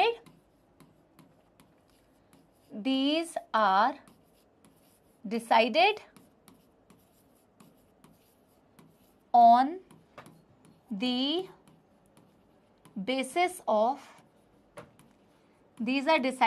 the basis of तो बेटा एक फ्लो चार्ट बनाएंगे एज यूजुअल, हमारा फेवरेट फ्लो चार्ट, बेहतरीन flow chart. These are decided on the basis of number 1 habitat यानी कि व्यक्ति रहता कहाँ है। ठीक है, एंड नंबर 2 बेटा level of organisation. What is the meaning of level of organisation, ये हम डिटेल में डिस्कस करेंगे, क्योंकि आपने अभी एनिमल किंगडम नहीं पढ़ा है ना बेटा, तो अगर आपने पढ़ा होता तो आपके लिए लेवल ऑफ ऑर्गेनाइजेशन समझना आसान होता, लेकिन अभी भी आसान होगा क्योंकि ये बहुत आसान है। एनिमल किंगडम का एक कैरेक्टरिस्टिक जो सबसे इजी होता है बच्चों को समझाना वो है लेवल ऑफ ऑर्गेनाइजेशन, तो ये मैं अभी आपको समझाऊंगी। नहीं, आप नॉर्मल पोर्ट्रेट में करो, आपको लैंडस्केप में करने की अभी जरूरत नहीं है। हम लेवल ऑफ ऑर्गेनाइजेशन को अलग से क्योंकि समझेंगे, यहाँ पे नहीं लिखेंगे तो आपको स्पेस की ज्यादा रिक्वायरमेंट नहीं होगी। तो तौसीफ कह रहा है कि AIIMS is my respiratory organ. बिल्कुल बेटा, बिल्कुल 100%। मैं तो चाहती हूँ कि आप बढ़िया से, और आप जब कॉलेज के अंदर जाएंगे ना, आप कॉलेज को देखेंगे तो आपके गूज बम्स आ जाएंगे। इतना प्यारा कॉलेज है, इतनी अच्छी फैसिलिटीज है, और ऑफ कोर्स एक बच्चा कितनी मेहनत करता है कि उसको एम्स दिल्ली मिलता है। ठीक है, कितनी मेहनत करता है, ये थोड़ी कहता है कि हमें सब चीज दे दो मैम, 14 क्वेश्चन दिए थे उसका भी वीडियो सोल्यूशन दे दो मैम, शॉर्ट नोट्स दे दो, ऐसे करके तो नहीं पहुंचता है, मेहनत करके पहुंचता है, और इसीलिए वो डिजर्व करता है बेटा, जितनी भी फैसिलिटीज उसको वहां पे मिलती है, जो एक्सपोजर उसको मिलता है, वो डिजर्व करता है। सो आपको तो बेटा मैं कहूंगी कि अगर आप एक बार देखो भी, आपको देखना भी चाहिए, देखोगे ना तो फील आती है कि मैं किस चीज के लिए पढ़ाई कर रहा हूँ, मुझे वहां जाके क्या मिलेगा, वो फील आती है आपको, है ना। तो हैबिटेट के बेसिस पर सबसे पहले मैं आपको बताना चाहती हूँ, हैबिटेट को यहीं पे कंप्लीट कर लेंगे, लेवल ऑफ ऑर्गेनाइजेशन को अलग से पढ़ेंगे। ठीक है, यस। और ऐसा नहीं है बेटा कि सिर्फ एम्स ही अच्छा है, बहुत सारे अच्छे मेडिकल कॉलेजेस हैं। It's not only AIIMS, I am saying. आपको जो भी मेडिकल कॉलेज बेटा, आपको जो भी मेडिकल कॉलेज अच्छा लगता है, अच्छा क्या लगता है, ड्रीम है ना। पहले तो बेटा आपका ड्रीम ये नहीं होना चाहिए, आपका ड्रीम ये होना चाहिए कि मुझे गवर्नमेंट मेडिकल सीट मिलनी चाहिए। ठीक है, पहला एम बच्चे का ये होना चाहिए कि मुझे गवर्नमेंट मेडिकल सीट चाहिए, ये नहीं होना चाहिए कि मुझे एम्स चाहिए। जेन्युइनली मैं बताऊं, पहला एम कि गवर्नमेंट मेडिकल सीट चाहिए, तो पहले उस चीज के लिए फाइट करो और पहले उस चीज के काबिल बनो कि एक गवर्नमेंट सीट मेरे को मिल जाए। जब तुम उतने काबिल हो जाते हो ना बेटा फाइट करके कि मैंने सेशन में इतनी पढ़ाई कर ली है कि मेरे को ये तो मिल जाएगा, तब अपना लेवल अप करो, तब सोचो, तब ये डिसाइड करने के लिए तुम्हारे पास बेटा, मतलब तब तुम्हारी, वैसे वो वर्ड यूज नहीं करना चाहिए, मैं यूज नहीं करती वो सब वर्ड, औकात और ये सब, because I don't like it, but तब बेटा तुम्हारा लेवल मतलब उस चीज पे आए होगा कि तुम ये डिसाइड कर सकते हो कि तुम्हें कौन सा वाला चाहिए। पर पहला एम कि कॉलेज चाहिए, गवर्नमेंट मेडिकल कॉलेज चाहिए, समझ गए ना। चलो, हैबिटेट के बेसिस पर बेटा हम कहते हैं कि मैम नंबर 1, या तो देखो मैम मेनली 2 ही हो सकता है, या तो हैबिटेट उसका होगा पानी, एक्वेटिक यानी कि पानी में रहने वाला, और नंबर 2 मैम होगा टेरेस्ट्रियल यानी कि धरती पे रहने वाला, लैंड पे रहने वाला, हाँ या ना। और बेटा ये हम ना जनरल कैटेगराइजेशन कर रहे हैं, ऐसा बिल्कुल जरूरी नहीं है कि जो टेरेस्ट्रियल होगा वो ऐसे ही रेस्पायर करेगा, जो एक्वेटिक होगा वो ऐसे ही रेस्पायर करेगा, इसका कोई बेटा जरूर गारंटी नहीं है, ये हम जनरल बात कर रहे हैं। जैसे अगर मैं तुमसे अभी पूछूं बेटा एक बेसिक बात कि बेटा तुझे क्या लगता है कि पानी में रहने वाला किससे रेस्पायर करता होगा, और बेटा टेरेस्ट्रियल वाला किससे रेस्पायर करता होगा, तो इतनी जनरल बात तो तुम्हें भी पता है कि मैम अगर मैं यूजुअली सोचूं, किसी भी से भी पूछूं, शायद जो साइंस स्टूडेंट भी ना हो, तो वही बोल देगा मैम कि जो एक्वेटिक वाला है वो मैम गिल्स का इस्तेमाल करेगा, जो टेरेस्ट्रियल वाला है वो लंग्स का इस्तेमाल करेगा। लेकिन इसका मतलब ये नहीं है कि हर पानी में रहने वाला सिर्फ गिल्स का इस्तेमाल करता है, और कोई दूसरे स्ट्रक्चर्स नहीं होते, या जो टेरेस्ट्रियल है वो सिर्फ लंग्स का इस्तेमाल करते हैं और कोई दूसरे स्ट्रक्चर्स नहीं होते, ये गलत है बोलना। बट इन जनरल हम कह सकते हैं कि भैया जो पानी में रहने वाला है, it uses gills for respiration, it uses gills for respiration, and such respiration is called ये शब्द से बेटा क्वेश्चन आ सकता है। कोई आपसे पूछेगा नहीं कि पानी में गिल से करते हैं कि नहीं करते हैं, वो तो आपको पता है, बहुत बेसिक है, ठीक है। सच रेस्पिरेशन इज कॉल्ड, जो गिल्स का इस्तेमाल करते हैं ना बेटा, उनके उस गिल्स का इस्तेमाल करके जो रेस्पिरेशन करते हैं उनको बोला जाता है ब्रैंकियल रेस्पिरेशन। समझ आ गई मेरे प्यारे बच्चों बात?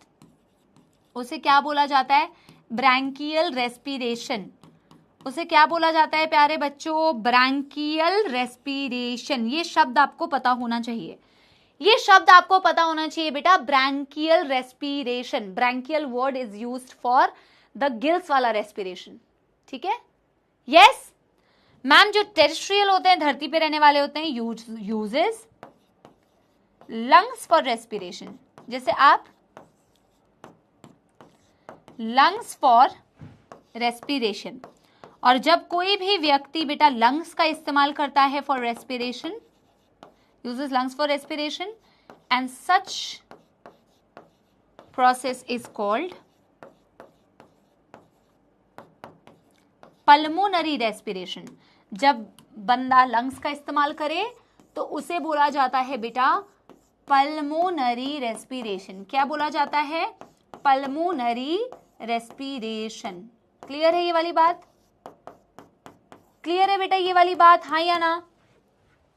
क्लियर है बेटा ये वाली बात, हाँ या ना? ठीक है, डन डना डन डन कर लो फटाफट से, डन डना डन डन। फिर बेटा लेवल ऑफ ऑर्गेनाइजेशन पढ़ेंगे, लेवल ऑफ ऑर्गेनाइजेशन।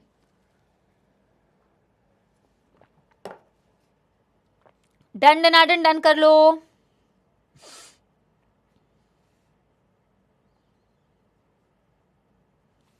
डन हो जाए तो एक थम्स अप दे देना बेटा।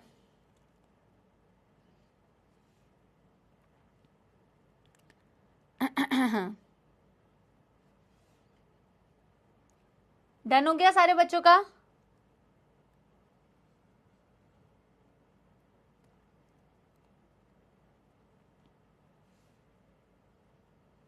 चलिए बहुत बहुत बढ़िया, चलिए बहुत बढ़िया।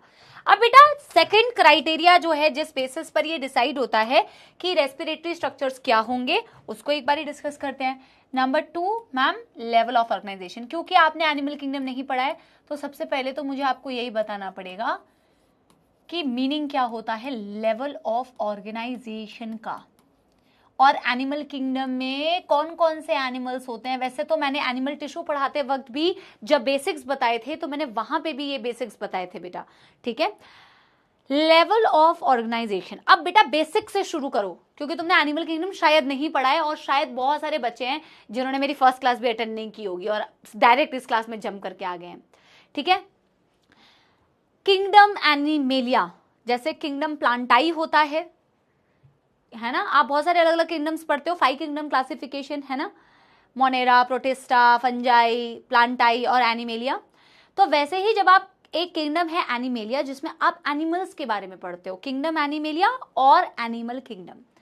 एनिमल किंगडम के अंदर मैम जैसे बेटा हायरार्की होती है ना, जैसे आप क्लास 1 है, फिर क्लास 2 है, क्लास 3 है, फिर क्लासेस के अंदर सेक्शंस होते हैं, section A, section B, section C, section D. तो क्लास के अंदर क्या है आपके अलग अलग सेक्शंस, राइट। या फिर आप ऐसे बोल लो, मैं आपको समझा रही हूँ बेटा, अगर आपको बिल्कुल भी हायरार्की नहीं पता है तो जैसे आपके पास बेटा क्या होते हैं, मैं आपको यहाँ के हिसाब से समझा रही हूँ। जैसे आपका बैच है अर्जुना नीट 2025, ये आपका बैच है, ये पहला बड़ा आपका वो है बॉक्स, बड़े बॉक्स के अंदर छोटे बॉक्सेस है। अर्जुना नीट आपका बैच के अंदर है मैम सब्जेक्ट्स, बैच के अंदर है सब्जेक्ट्स, यानी कि सब्जेक्ट्स इसके अंदर का एक क्लासिफिकेशन है, छोटा हायरार्की में इसके बाद आया। सब्जेक्ट्स में फिर आते हैं ma'am physics, chemistry, botany, zoology. समझ में आ गई बेटा बात? यस। फिर जैसे आप केमिस्ट्री के अंदर जाओगे, इसमें आ गई ऑर्गेनिक, इनऑर्गेनिक, फिजिकल। फिजिक्स में भी तो आती है ना बेटा मैकेनिक्स, इलेक्ट्रिकल, होता नहीं है? समझ गए मेरी बात? यस। आप जूलॉजी में भी जाओगे तो आएगा क्या बोलते हैं, फिजियोलॉजी, है ना, फिजियोलॉजी एक अलग सेक्शन है। बॉटनी में आप देखोगे तो बेटा सेल्स एक अलग सेक्शन होता है, इकोलॉजी एक अलग सेक्शन होता है, जूलॉजी में बायोटेक्नोलॉजी एक अलग सेक्शन होता है। कहने का मतलब है कि ये बड़ा बॉक्स है, बड़े बॉक्स के अंदर बेटा ऐसे छोटे छोटे बॉक्स आते हैं। मैं इतने बेटा पिद्दू से एग्जाम्पल्स इसलिए देती हूँ क्योंकि तुम्हें ना इससे रिलेट कर पाओगे, समझ पा रहे हो, इससे तुम रिलेट कर पाओगे। वैसे ही मैम पूरा जो एनिमल किंगडम होता है ना, उस तो बेटा बेसिक्स समझने पड़ेंगे। तो बेसिक्स के लिए मैं क्या कर रही हूँ ना बेटा, पहले बेसिक्स ही लिखती हूँ, ठीक है, बेसिक्स के लिए बेसिक्स ही लिखती हूँ, इसको समझने के लिए बेसिक्स लिखते हैं। तो मैम जैसे आपने बताया कि पूरा एनिमल किंगडम है, या फिर जिसे हम क्या बोलते हैं, किंगडम एनिमेलिया। आपको इससे नोट करना है बेटा, सब कुछ नोट करना है। आपके पास जो बड़ा बॉक्स है उसे आप किंगडम बोल रहे हो, और किंगडम क्या है हमारा, एनिमेलिया। किंगडम क्या है हमारा, एनिमेलिया, या आप एनिमल किंगडम बोलो, इट्स द सेम थिंग। अब मैम हमने एनिमल किंगडम को ना अगर चाहो तो दो पार्ट्स में आप मेजरली क्लासीफाई कर सकते हो। मैं आपको पहले तो यही बता रही हूँ बेटा, ठीक है। एनिमल किंगडम के अंदर बेटा वैसे फाइलम्स होते हैं, ठीक है। किंगडम के अंदर क्या होते हैं, फाइलम्स होते हैं। आप डायरेक्टली ऐसे लिखो जैसा एनसीईआरटी में दिया हुआ है। तो kingdom is further classified into, ये क्या हो रहा है, देख रहे हो, ये क्या हुआ, बोर्ड हैंग। ओ भाई बेटा मेरी क्लास में इतने शगुन क्यों होते हैं, देख रहे हो? अरे यार,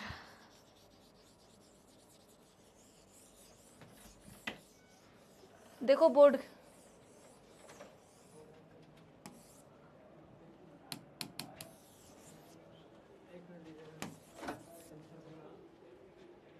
बच्चा कह रहे इंक खत्म हो गई है।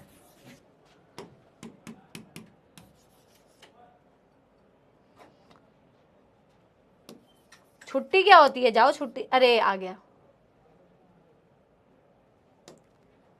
इसको कृपया करके ध्यान दिया जाए और इसकी वीडियो बना के भेज दिया जाए जो भी बोर्ड देखते हैं, ठीक है। चलिए बेटा वापस से आते हैं, बड़े आए, चलो। किंगडम एनिमेलिया, यस एवरीबॉडी, या एनिमल किंगडम। वो बोलते हैं ना बेटा किसी चीज को तुम शिद्दत से चाहो तो पूरी कायनात तुम्हें उससे मिलाने की कोशिश में लग जाती है।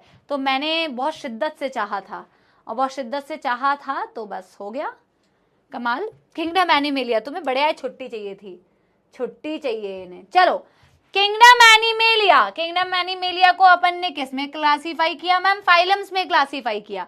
हाँ यस एवरीवन, किंगडम एनिमेलिया को हमने फाइलम्स में क्लासीफाई किया। मैम फाइलम्स के नाम थोड़े से बता दो क्योंकि हम तो मैम छुट्टी चाहते थे, हमें तो कुछ पता ही नहीं है मैम। फाइलम्स को बेटा नाम को सीक्वेंस में लिखो।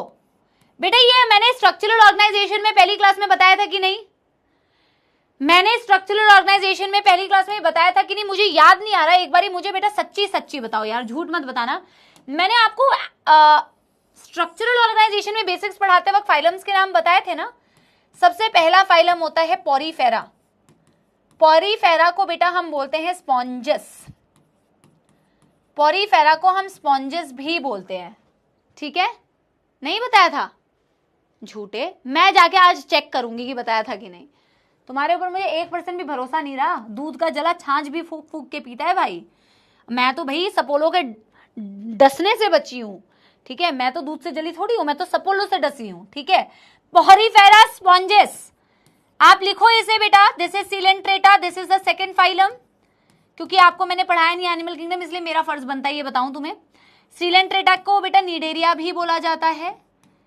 इसको कृपया करके बेटा मैं जो प्रोनाउंसिएशन कर रही हूं उसके साथ साथ में सुनिए। पोरीफेरा स्पॉन्जस, कॉलेंट्रेटा नहीं है।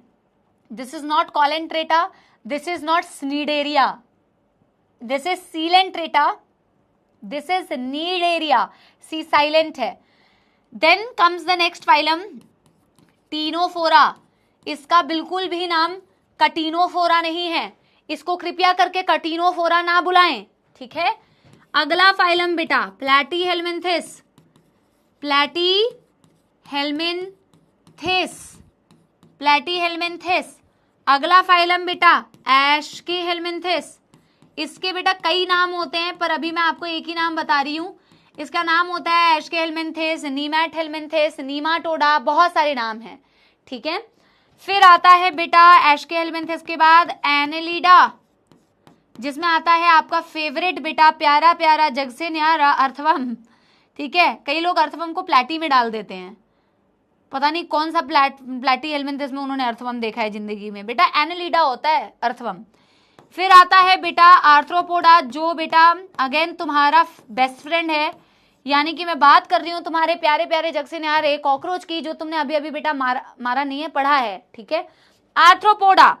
आर्थ्रोपोडा के बाद आता है बेटा मॉल्यूस्का।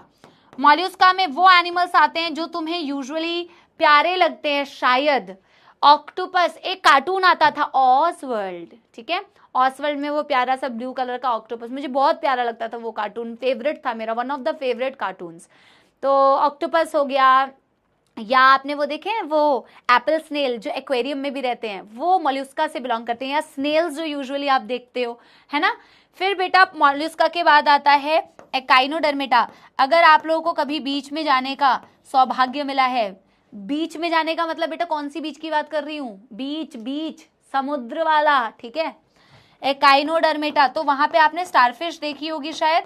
स्टारफिश जो होती है एकाइनोडर्मेटा से बिलोंग करती है, एकाइनोडर्मेटा से स्टारफिश बिलोंग करती है, ताकि थोड़ा तुम इमेजिन कर पाओ। फिर है बेटा एकाइनोडर्मेटा के बाद हेमिकॉर्डेटा। हेमिकॉर्डेटा तुमने कभी जिंदगी में नहीं देखा होगा, पर जब मैं पढ़ाऊंगी तो तुम्हें शायद समझ में आए हेमिकॉर्डेट्स के एग्जाम्पल्स। हेमिकॉर्डेटा, और हेमिकॉर्डेटा के बाद आता है बेटा लास्ट फाइलम कॉर्डेटा। क्या आपको ये बेसिक समझ में आए कि ये मैंने आपको सारे फाइलम्स बताए हैं बेटा। इनफैक्ट अगर मैं चाहूं ना तो मैं इन सबको क्या बोल सकती हूँ, इन सबको मैं नॉन कॉर्डेट्स बोल सकती हूँ। और एक इकलौता है बेटा जिसे कॉर्डेटा बोलते हैं, जिसका नाम ही है कॉर्डेटा, उसको कॉर्डेटा बोलते हैं, बाकी सारे फाइलम्स को बोलते हैं नॉन कॉर्डेटा। Yes everybody. हाँ, जेलीफिश जो तुम बोल रहे हो ना बेटा, वो किसके अंदर आती है, जिसको तुम बेटा हो सकता है कॉलेंट्रेटा बोल रहे हो, ठीक है, उसके अंदर आती है। चलो done done done everybody. Reptilia सपोले तुम इसके अंदर आते हो, कॉर्डेटा के अंदर। कॉर्डेटा के अंदर बहुत सारी कैटेगरीज है ना बेटा अंदर, इसके अंदर बहुत, इसका तो क्लासिफिकेशन होता है पूरा। ये तो मैंने तुम्हें फाइलम्स बताए हैं, फाइलम्स। इस फाइलम का पूरा क्लासिफिकेशन एनसीईआरटी में कि फाइलम को फर्दर तुम कितने सब फाइलम्स में क्लासिफाई करते हो, उसमें कितने सुपर क्लास है, कितनी क्लास है, कितने ऑर्डर है, ठीक है ना। पर ये ओवरऑल बेटा क्या कहलाती है, नॉन कॉर्डेट, और ये क्या कहलाती है बेटा, कॉर्डेट। बेसिक जानना जरूरी है बेटा, बेसिक्स नहीं जानोगे तो रट्टाफिकेशन करोगे। और मेरा फर्ज भी बनता है, क्योंकि तुमने एनिमल किंगडम अभी पढ़ा नहीं है, तो मेरे को बनता है कि मैं तुम्हें ये बताऊं। अब मैं तुम्हें बताती हूँ कि भैया लेवल ऑफ ऑर्गेनाइजेशन के बेसिस पर तुम कैसे पता लगाते हो कि इनमें से किसके पास कौन सा रेस्पिरेटरी स्ट्रक्चर होगा, ठीक है। अब सुनो बेटा, जैसे जैसे आप ऊपर बढ़ते जाते हो, यानी कि पॉरीफेरा सबसे पुराना है, सबसे प्रिमिटिव है, तो भैया इसके पास सारी जो चीजें होंगी ना बड़ी पुरानी होगी। इनफैक्ट मैं तुम्हें बताऊं, अगर तुम नॉन कॉर्डेट को कॉर्डेटा से कंपेयर करोगे तो इनका कोई कंपैरिजन नहीं है। क्यों कंपैरिजन नहीं है, मतलब कि भैया कॉर्डेटा बहुत एडवांस्ड है, कॉर्डेटा बहुत एडवांस्ड फाइलम है, और एडवांस जितना ज्यादा फाइलम होगा बेटा उसके पास उतनी बेहतरीन कैरेक्टरिस्टिक्स होंगी। भैया जो जितने लेस एडवांस्ड है उनके पास उतनी पुअर कैरेक्टरिस्टिक्स, जो जितना ज्यादा एडवांस्ड है उसके पास उतनी बेहतरीन कैरेक्टरिस्टिक्स। तो अभी हम देखेंगे कि इन सारे फाइलम्स में लेवल ऑफ ऑर्गेनाइजेशन क्या है। मतलब कि बेटा आप मुझे बताओ, एनिमल किंगडम को मेटाजोन्स भी बोलते थे, मैंने आपको ये बताया था, we are metazoans. And what is the meaning of मेटाजोन?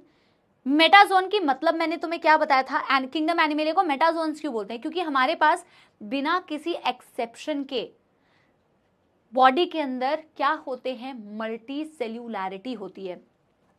क्या होती है, बिना किसी एक्सेप्शन के मल्टी सेल्यूलैरिटी होती है, हम मेटाजोन्स होते हैं। चाहे तुम वो कितना भी प्रिमिटिव पुराने फाइलम से स्टार्ट करो, चाहे तुम कितने ही एडवांस में क्यों ना चले जाओ, आपके पास इन सब के अंदर क्या होती है बेटा, मेटाजोन्स। नहीं बताया मैंने तुम्हें बेटा, झूठ बोलते हो क्या, कौन से बैच में बताया है तुम्हें मैंने? एनिमल टिश्यू स्ट्रक्चरल और, रुको मैं आज सारी चीजें चेक करूंगी, ठीक है। चलो कोई बात नहीं, अभी बता दिया, चलो अभी बता दिया, ठीक है। हम सारे क्या होते हैं बेटा, हम सारे मल्टी सेल्यूलर होते हैं बिना किसी एक्सेप्शन के। मैं अभी तुम्हारे सामने ना, मन तो कर रहा है कि तुम्हारे सामने चेक करूं, मुझे 2 सेकंड टाइम लगेगा ना। ये हो सकता है मैंने सच में शायद तुम्हारे बैच में नहीं पढ़ा है अभी, क्योंकि तुम्हारे बैच में ये वाला चैप्टर भी तो नहीं हुआ है, लेकिन मैं फिर भी ना तुम्हारे बात पे भरोसा करने से अच्छा है कि खुद देखूं।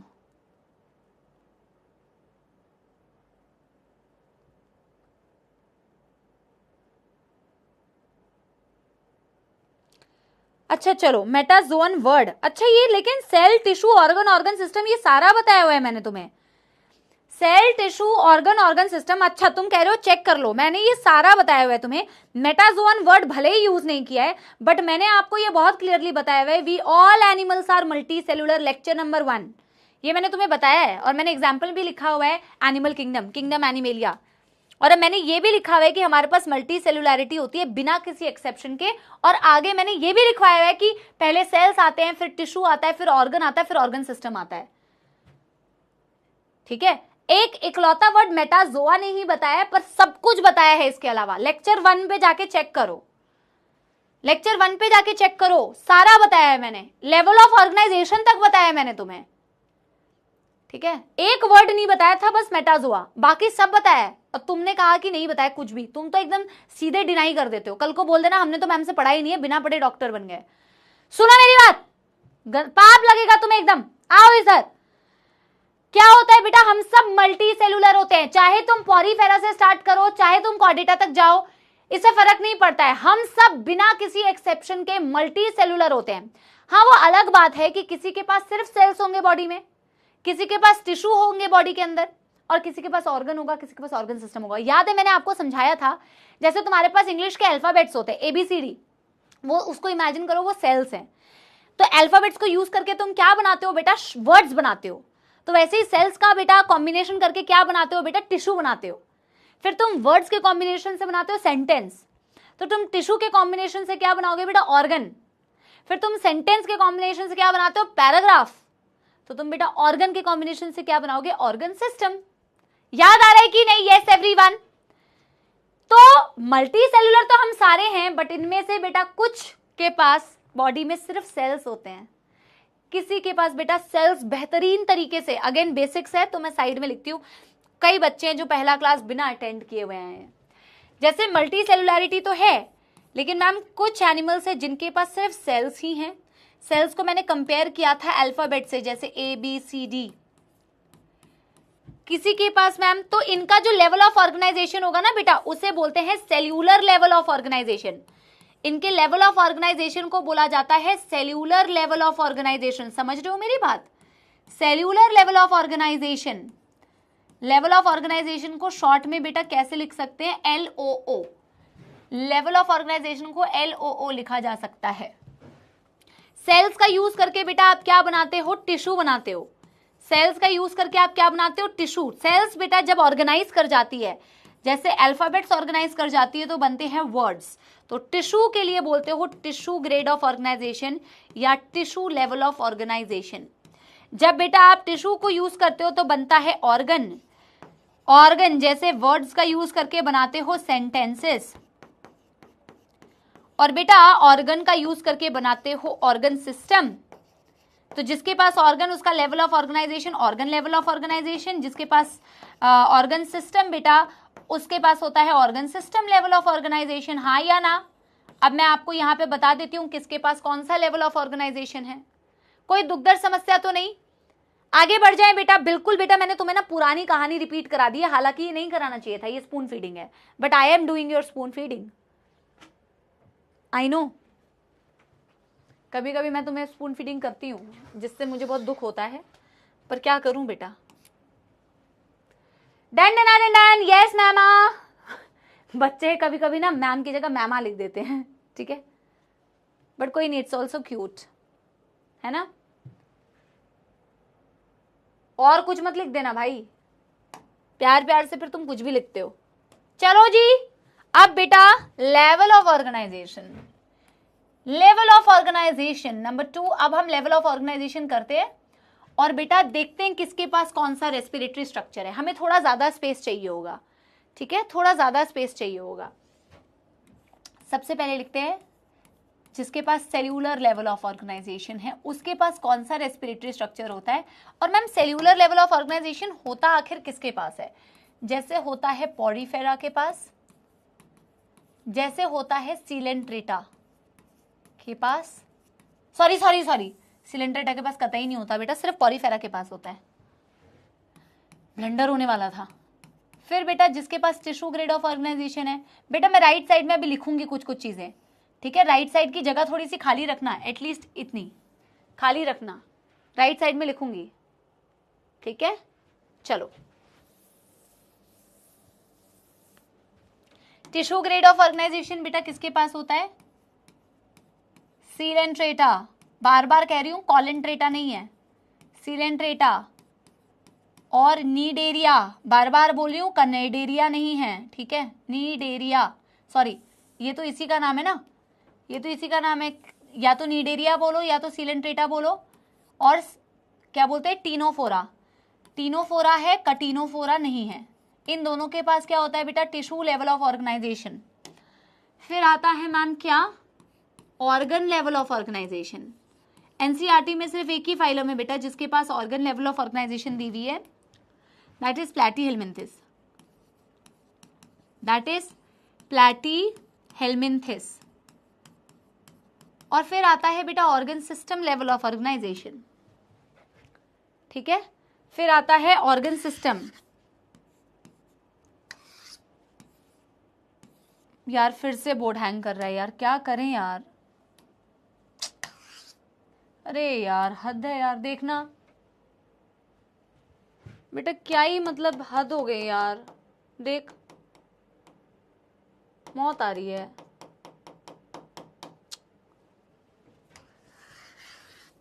अब देखो इरेजर भी नहीं आ रहा है,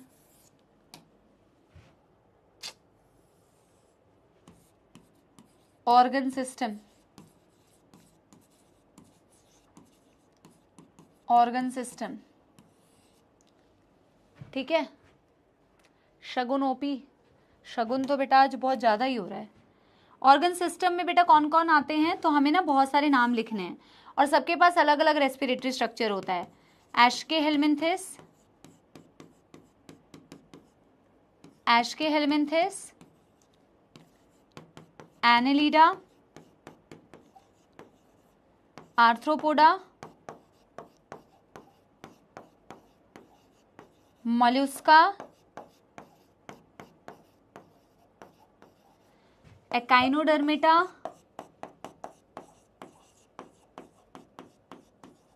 पहले मैं यहां तक का बताती हूं फिर मैं आगे बताऊंगी। बेटा देखो अब ऑब्वियस सी बात है बेटा, ये जो सेल्यूलर वाले हैं या जो टिश्यू वाले हैं या जो बेटा ऑर्गन वाले हैं, ये तो बहुत ही पुराने हैं। यस, अरे भाई शर्लिन मिश्रा कह रही है कि मैम ये सब एनसीईआरटी में है, कोई मुझे बता दो। बेटा ऑफ कोर्स एनसीईआरटी में भाई, तू किसी और से क्यों पूछ रही है, मैं बता रही हूँ एनसीईआरटी में। और ये आपको पढ़ना इसी तरीके से है, this is the best way to बेटा लर्न, ठीक है। देखो ये सारे बेटा प्रिमिटिव हैं, बट इसीलिए क्योंकि ये सारे प्रिमिटिव हैं, देखो सेल्यूलर, टिश्यू और ऑर्गन ये सारे इंक्लूडिंग द एशकेहेल्मिन्थिस, यहां से शुरू करते हुए यहां तक बेटा इनके पास जो रेस्पिरेटरी ऑर्गन होता है वो आप सिंपल बोलते हो कि इनके में रेस्पिरेशन जो होता है simple diffusion across body wall. इनके पास जो बेटा रेस्पिरेशन होती है सिंपल डिफ्यूजन होती है, कोई डिफाइंड स्ट्रक्चर्स नहीं है, simple diffusion across body wall. कितना इजी हो गया, कितना इजी हो गया, एक बात बताओ। ये सारे जितने भी प्रिमिटिव फाइलम्स थे बेटा, जितने भी प्रिमिटिव फाइलम्स थे, Porifera, Coelenterata, Ctenophora, Platyhelminthes, organ तक तो सारे, ऑर्गन सिस्टम का जो पहला है एशकेहेल्मिन्थिस, इन सब के पास बेटा कोई खास रेस्पिरेटरी स्ट्रक्चर्स नहीं है, ऑर्गन्स नहीं है, इनके बॉडी में से सिंपल डिफ्यूजन हो जाती है, सिंपल डिफ्यूजन हो जाती है अक्रॉस द बॉडी वॉल। क्या मेरी बात समझ पा रहे हो सारे बच्चे? Simple diffusion across body wall. Ma'am आगे एनेलिडा से शुरू करो और एनेलिडा में बताओ। बेटा देखो एनेलिडा में ना एक एग्जाम्पल के थ्रू एनसीईआरटी में समझाया हुआ है कि एनेलिडा में आता है अर्थवम, और अर्थवम किससे रेस्पायर करता है? अपनी मॉइस्ट क्यूटिकल। और इसको कृपया करें स्टार मार्क, इसमें से 100% नीट में सवाल बनने की पॉसिबिलिटी है। मॉइस्ट क्यूटिकल, क्यूटिकल क्या होता है? जैसे आर्थ्रोपोडा में आपने क्यूटिकल पढ़ा था ना, बाहर आउटर मोस्ट लेयर, तो बेटा अर्थवम में भी, earthworm is an example of Annelida, तो अर्थवम में भी बेटा बाहर की तरफ ना एक क्या होती है, क्यूटिकल की लेयर होती है। इसमें वैसे तो बहुत सारे एग्जाम्पल्स है बेटा, एनेलिडा में सिर्फ अर्थवम नहीं आता है, बहुत सारे एग्जाम्पल्स है और उनके पास अलग रेस्पिरेटरी स्ट्रक्चर है, बट एनसीईआरटी में यहाँ पे सिर्फ अर्थवम के बारे में दिया हुआ है, तो हम सिर्फ अर्थवम के बारे में लिखेंगे कि वो अपनी मॉइस्ट क्यूटिकल, मॉइस्ट का मतलब उसकी भी बाहर की जो लेयर होती है गीली गीली होती है। कभी तुमने किसी अर्थवम को पकड़ के देखा होगा ना, तो तुम्हें फील होगा कि वो कितनी गीली गीली लेयर है, बहुत ही गीली गीली लेयर है। तो मॉइस्ट क्यूटिकल की मदद से वो क्या करता है बेटा? रेस्पायर करता है अर्थवम। आर्थ्रोपोडा तो भैया इसके बारे में जब तुम एनिमल किंगडम में पढ़ोगे ना, तो वहां पे तो पढ़ोगे, तो मैं यहीं पे लिखवा दे रही हूं, इस चैप्टर में भले ही छोटा दिया हो बट आगे तुम्हें पढ़ना है, इसीलिए मैं यहीं पे लिखवाऊंगी। भैया इसके पास अलग अलग स्ट्रक्चर होते हैं, ये गिल्स से भी रेस्पायर कर सकता है, और गिल्स का ही एक मॉडिफाइड फॉर्म होता है बेटा जिसे बोला जाता है बुक गिल्स। क्यों बोलते हैं ये आगे की बात है, अभी आप स्ट्रक्चर्स लिख के रखो जो आगे आपको चैप्टर में पढ़ने हैं। फिर होता है बेटा बुक लंग्स और ट्रेकियल सिस्टम। पढ़ा कि नहीं बेटा अभी तुमने ट्रेकियल सिस्टम के बारे में? पढ़ा कि नहीं बेटा तुमने ट्रेकियल सिस्टम के बारे में? कॉकरोच में पढ़ा कि नहीं? हाँ या ना?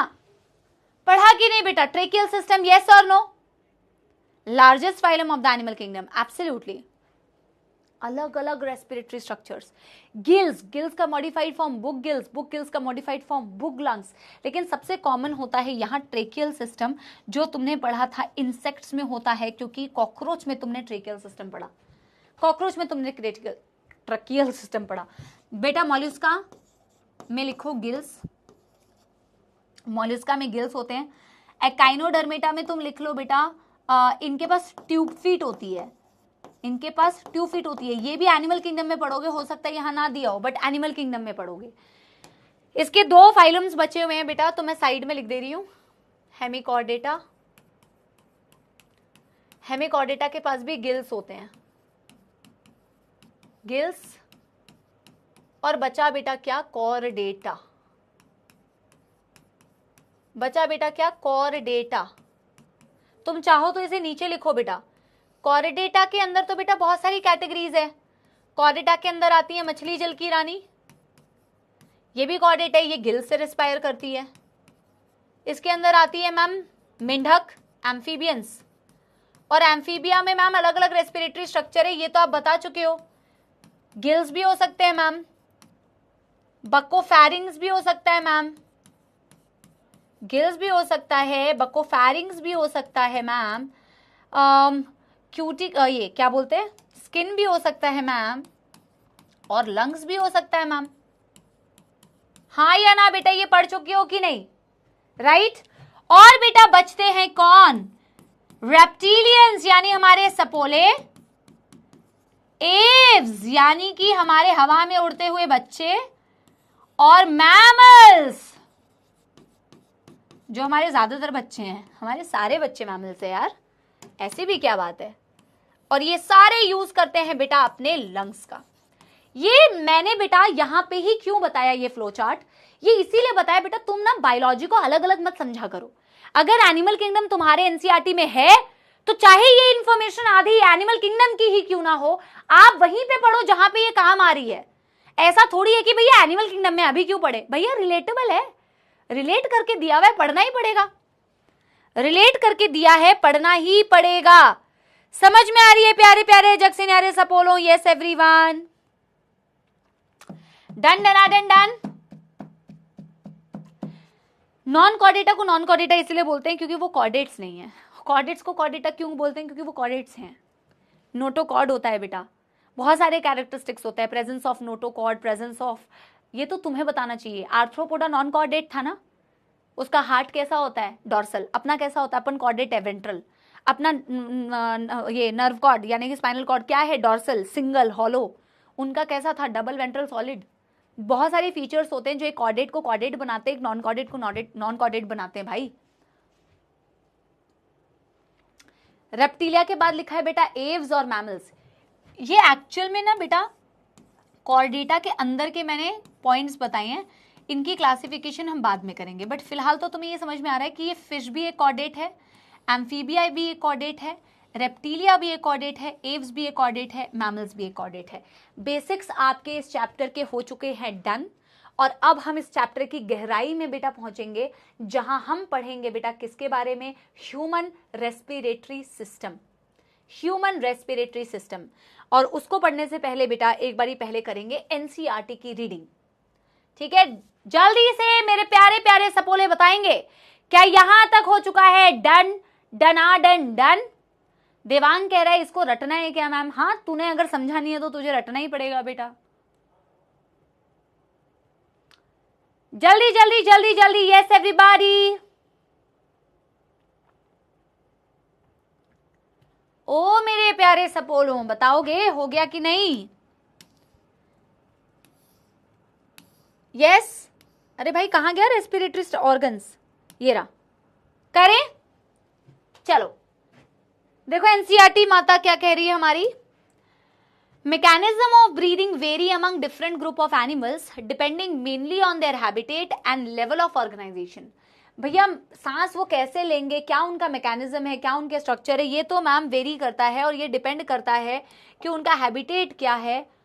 अरे भाई ये क्या हो रहा है, उनका हैबिटेट क्या है, और मैम वो क्या लेवल ऑफ ऑर्गेनाइजेशन रखते हैं। लोअर इनवर्टिब्रेट्स लाइक, अब बच्चा पूछेगा इनवर्टिब्रेट्स क्या होते हैं। इनवर्टिब्रेट्स वो होते हैं जो वर्टिब्रेट्स नहीं होते बेटा। अभी आपको मैं ये बताती हूँ, इनवर्टिब्रेट्स ये जितने भी आपने फाइलम्स पढ़े ना बेटा, इनको आप इनवर्टिब्रेट्स बोलते हैं, पॉरीफेरा, सिलेंट्रेटा। एक्चुअली अब मैंने नॉन कॉर्डेट वर्ड इसीलिए यूज किया क्योंकि आप रिलेट कर पाओगे, एक कॉर्डेटा है बाकी सारे नॉन कॉर्डेट्स हैं। हेमिकॉर्डेटा को ना आप इन्वर्टिब्रेट ना बोल के, हेमिकॉर्डेटा जो होता है जो लास्ट में आता है ना, वो नॉन कॉर्डेट तो है, वो एक, अभी मैं ना वो तुम्हें बताऊंगी तो तुम्हारे ना दिमाग में नहीं आएगा कनेक्टिंग लिंक क्या होता है ये वो।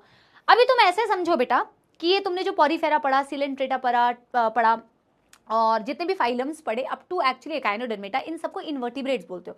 जो वर्टिब्रेट्स नहीं है वो इन्वर्टिब्रेट्स हैं।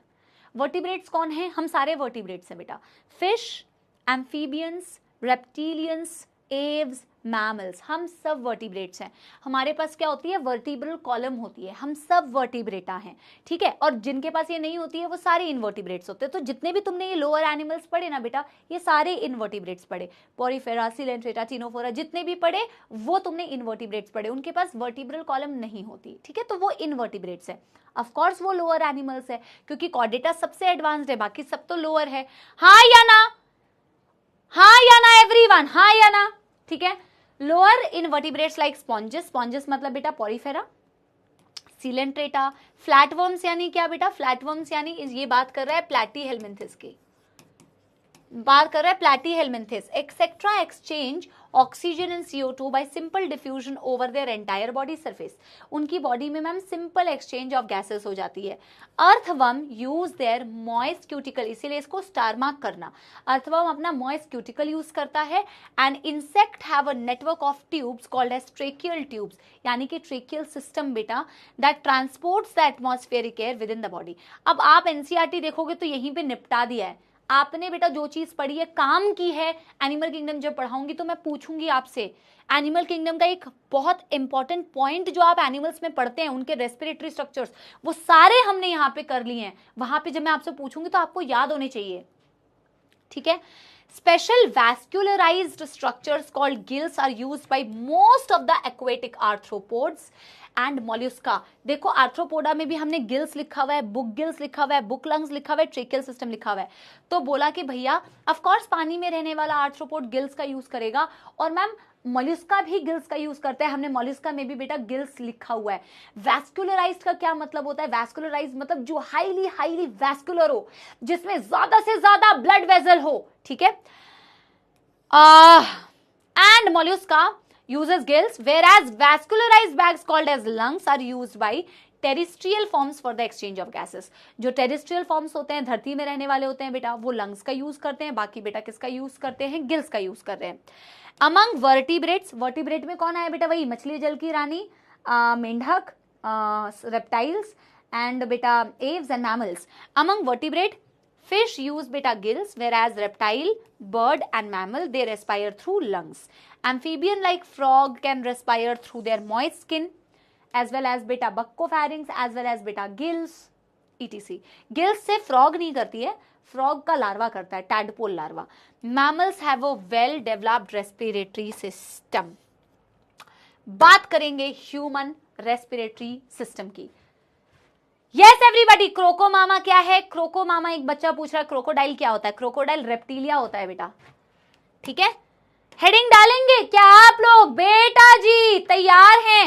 इस पर्टिकुलर टॉपिक के हमें एनिमेशंस भी देखने हैं, 3D मॉडल्स भी देखने हैं बेटा। ट्यूब फीट का मतलब तुझे अभी समझ नहीं आएगा, अभी तू ये चीज लिख के ले कि ट्यूब फीट एक स्ट्रक्चर होता है, जैसे अपने पास लंग्स होते हैं वैसे तू समझ ले कि एकाइनोडर्मेटा में ट्यूब फीट होती है, वो एक वाटर वैस्कुलर सिस्टम का पार्ट है। एनिमल किंगडम पढ़ाऊंगी तो वहां पे बेटा क्लियर करूंगी, डिटेल में अच्छे से क्लियर करूंगी, डायग्राम से पढ़ेंगे। यस एवरीबॉडी, अभी हम बेटा, अब हमने एक्चुअल में चैप्टर के बेसिक सारे पढ़ लिए, अब हम पढ़ेंगे human respiratory system.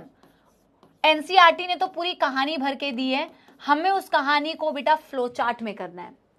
No tomorrow क्या होता है? जिसको छुट्टी लेनी है, आपका टुमारो हो गया है बेटा, आप टुमारो कीजिए और आप जाइए। क्लास का 20 मिनट बचा है, 20 मिनट में ना जिंदगी, एक मिनट में जिंदगी बदल जाती है। मेरी जुबान फिसल रही है। आप 20 मिनट वेस्ट करने के लिए कह रहे हैं, आप कह रहे हैं कि 20 मिनट पहले क्लास छोड़ दूं। आप सोचिए, आप क्लास में डॉक्टर बनने के लिए आए हैं और आप कह रहे हैं छुट्टी दे दो। छुट्टी तो बेटा ऑल टाइम है। ऑनलाइन की बात ही सबसे अच्छी ये है कि अगर आपको नहीं पढ़ना है तो आप लेक्चर बंद करके बाद में पढ़ सकते हैं। आपका सैचुरेशन आ गया, आप लेक्चर बंद कीजिए, लास्ट का 15 मिनट्स बाद में देखिए। ऑफलाइन में क्या होता है कि आपको पढ़ना ही पड़ेगा, जबरदस्ती क्लास को छोड़ के नहीं जा सकते। लेकिन आप लोग क्या करते हैं, स्पैमिंग करके दूसरों को डिस्टर्ब करते हैं और फिर भी क्लास चलती रहती है, तो आपका पोपट बन जाता है। चलो ठीक है, ये शहनवाज, चलिए ह्यूमन रेस्पिरेटरी सिस्टम, इसको बिल्कुल बिल्कुल पोर्ट्रेट में बनाना है, लैंडस्केप में बिल्कुल नहीं बनाना। आप नोटबुक में सीधा सीधा पोर्ट्रेट बनाएंगे, लेकिन अब समझिए इसको कैसे करना है। जब आप इसे पोर्ट्रेट में बनाएंगे तो हम बेटा फ्लो चार्ट बनाएंगे। जैसे कि रेस्पिरेटरी सिस्टम स्टार्ट कहां से होता है, आपके एक्सटर्नल नॉस्ट्रल्स है, नेजल चेंबर है, इंटरनल नॉस्ट्रल्स है, फेरिंग्स है, लैरिंग्स है। तो आप ना इसका एक फ्लो चार्ट बनाएंगे ऐसे, और किसी भी पार्ट से रिलेटेड कोई प्रॉपर्टी है ना, उसे आप राइट साइड में लिखेंगे। क्या आपको मेरी बात समझ में आ गई? तो आप एकदम लेफ्ट साइड से लिखेंगे बेटा फ्लो चार्ट को, और राइट साइड में स्पेस रखेंगे कि अगर किसी भी पार्ट से रिलेटेड मैम को कोई प्रॉपर्टी बतानी है तो मैम उस प्रॉपर्टी को राइट साइड में लिखवाएंगी। सबके बेटा सारे पार्ट्स के प्रॉपर्टीज नहीं लिखनी है, जिस भी पार्ट की प्रॉपर्टीज लिखनी है सिर्फ उन पार्ट्स की प्रॉपर्टी लिखेंगे, ठीक है। नहीं, नए पेज से लिखने की भी जरूरत नहीं है। अगर आपके पास आधा पेज है तो आप उससे भी शुरू कर सकते हैं, बिल्कुल शुरू कर सकते हैं, क्योंकि आपको एक से ज्यादा पेज लग सकता है बेटा इस टॉपिक के लिए, ठीक है, क्योंकि हम फ्लो चार्ट सीधा सीधा कर रहे हैं ना, इसीलिए, ठीक है। चलिए जी, ह्यूमन रेस्पिरेटरी सिस्टम बेटा, क्या आप मुझे बताएंगे ह्यूमन रेस्पिरेटरी सिस्टम तुम्हें दिख रहा है? खुद के बेटा बॉडी को देखो और खुद के बॉडी को देख के बेटा बताओ कि किससे चालू हुआ। सांस लेना चालू करते हो तो कहां से सांस लेना चालू करते हो बेटा? इससे, एक्सटर्नल नॉस्ट्रिल्स। शुरू करते हो कि नहीं? सबसे पहला पार्ट ह्यूमन रेस्पिरेटरी सिस्टम का कहां से चालू होता है? ये जो दो छिद्र हैं आपके अपर लिप के ऊपर, इन दो छिद्रों को, इन दो ओपनिंग्स को क्या बोला जाता है? External nostrils. नॉस्ट्रिल्स मतलब ये छेद, एक्सटर्नल जो बाहर में है, या फिर इसी को बोला जाता है एक्सटर्नल नेयर्स। छेद को बोला बेटा, अंदर के खाली स्पेस को नहीं बोला, अंदर का जो स्पेस है उसको नहीं बोला, सिर्फ खाली ये ओपनिंग को बोला। ये बात समझ में आई? क्योंकि अंदर का जो स्पेस है उसे तो बेटा नेजल चेंबर बोलते हैं। समझ में आ रही है बात? तो सबसे पहला पार्ट जिससे ह्यूमन रेस्पिरेटरी सिस्टम चालू हुआ, एक्सटर्नल नॉस्ट्रिल्स, इसी को बोला जाता है एक्सटर्नल नॉस्ट्रिल्स। नॉस्ट्रिल्स के लिए ही वर्ड यूज करते हैं नेयर्स, एक्सटर्नल नॉस्ट्रिल्स या एक्सटर्नल नेयर्स, ठीक है। इसके बारे में एक छोटी सी बात हम लिख सकते हैं। आप चाहो तो बेटा नेयर्स को नीचे लिखो, आपको राइट साइड में स्पेस चाहिए बेटा, खुद का दिमाग लगाना है, आपको खुद का दिमाग लगाना है, ठीक है। आप नॉस्ट्रल्स यहां तक लिखे, नेयर्स को नीचे लिख सकते हो अगर आपको राइट साइड में ज्यादा जगह चाहिए, वैसे तो हमें ज्यादा जगह चाहिए नहीं। So these are the two openings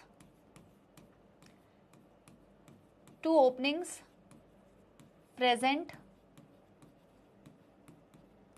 above upper lip।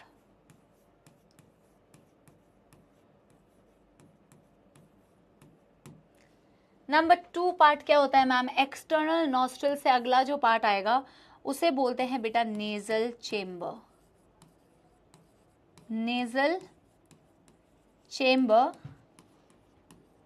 या नेजल कैविटी, नेजल चेम्बर या नेजल कैविटी। समझ में आ रही है बेटा बात? मैं डायग्राम भी एक बना के बताऊंगी आपको अभी। नेजल फैरिंग्स जब अभी समझाऊंगी ना, फैरिंग्स अक्सर बच्चों को समझ में नहीं आती है, ठीक है।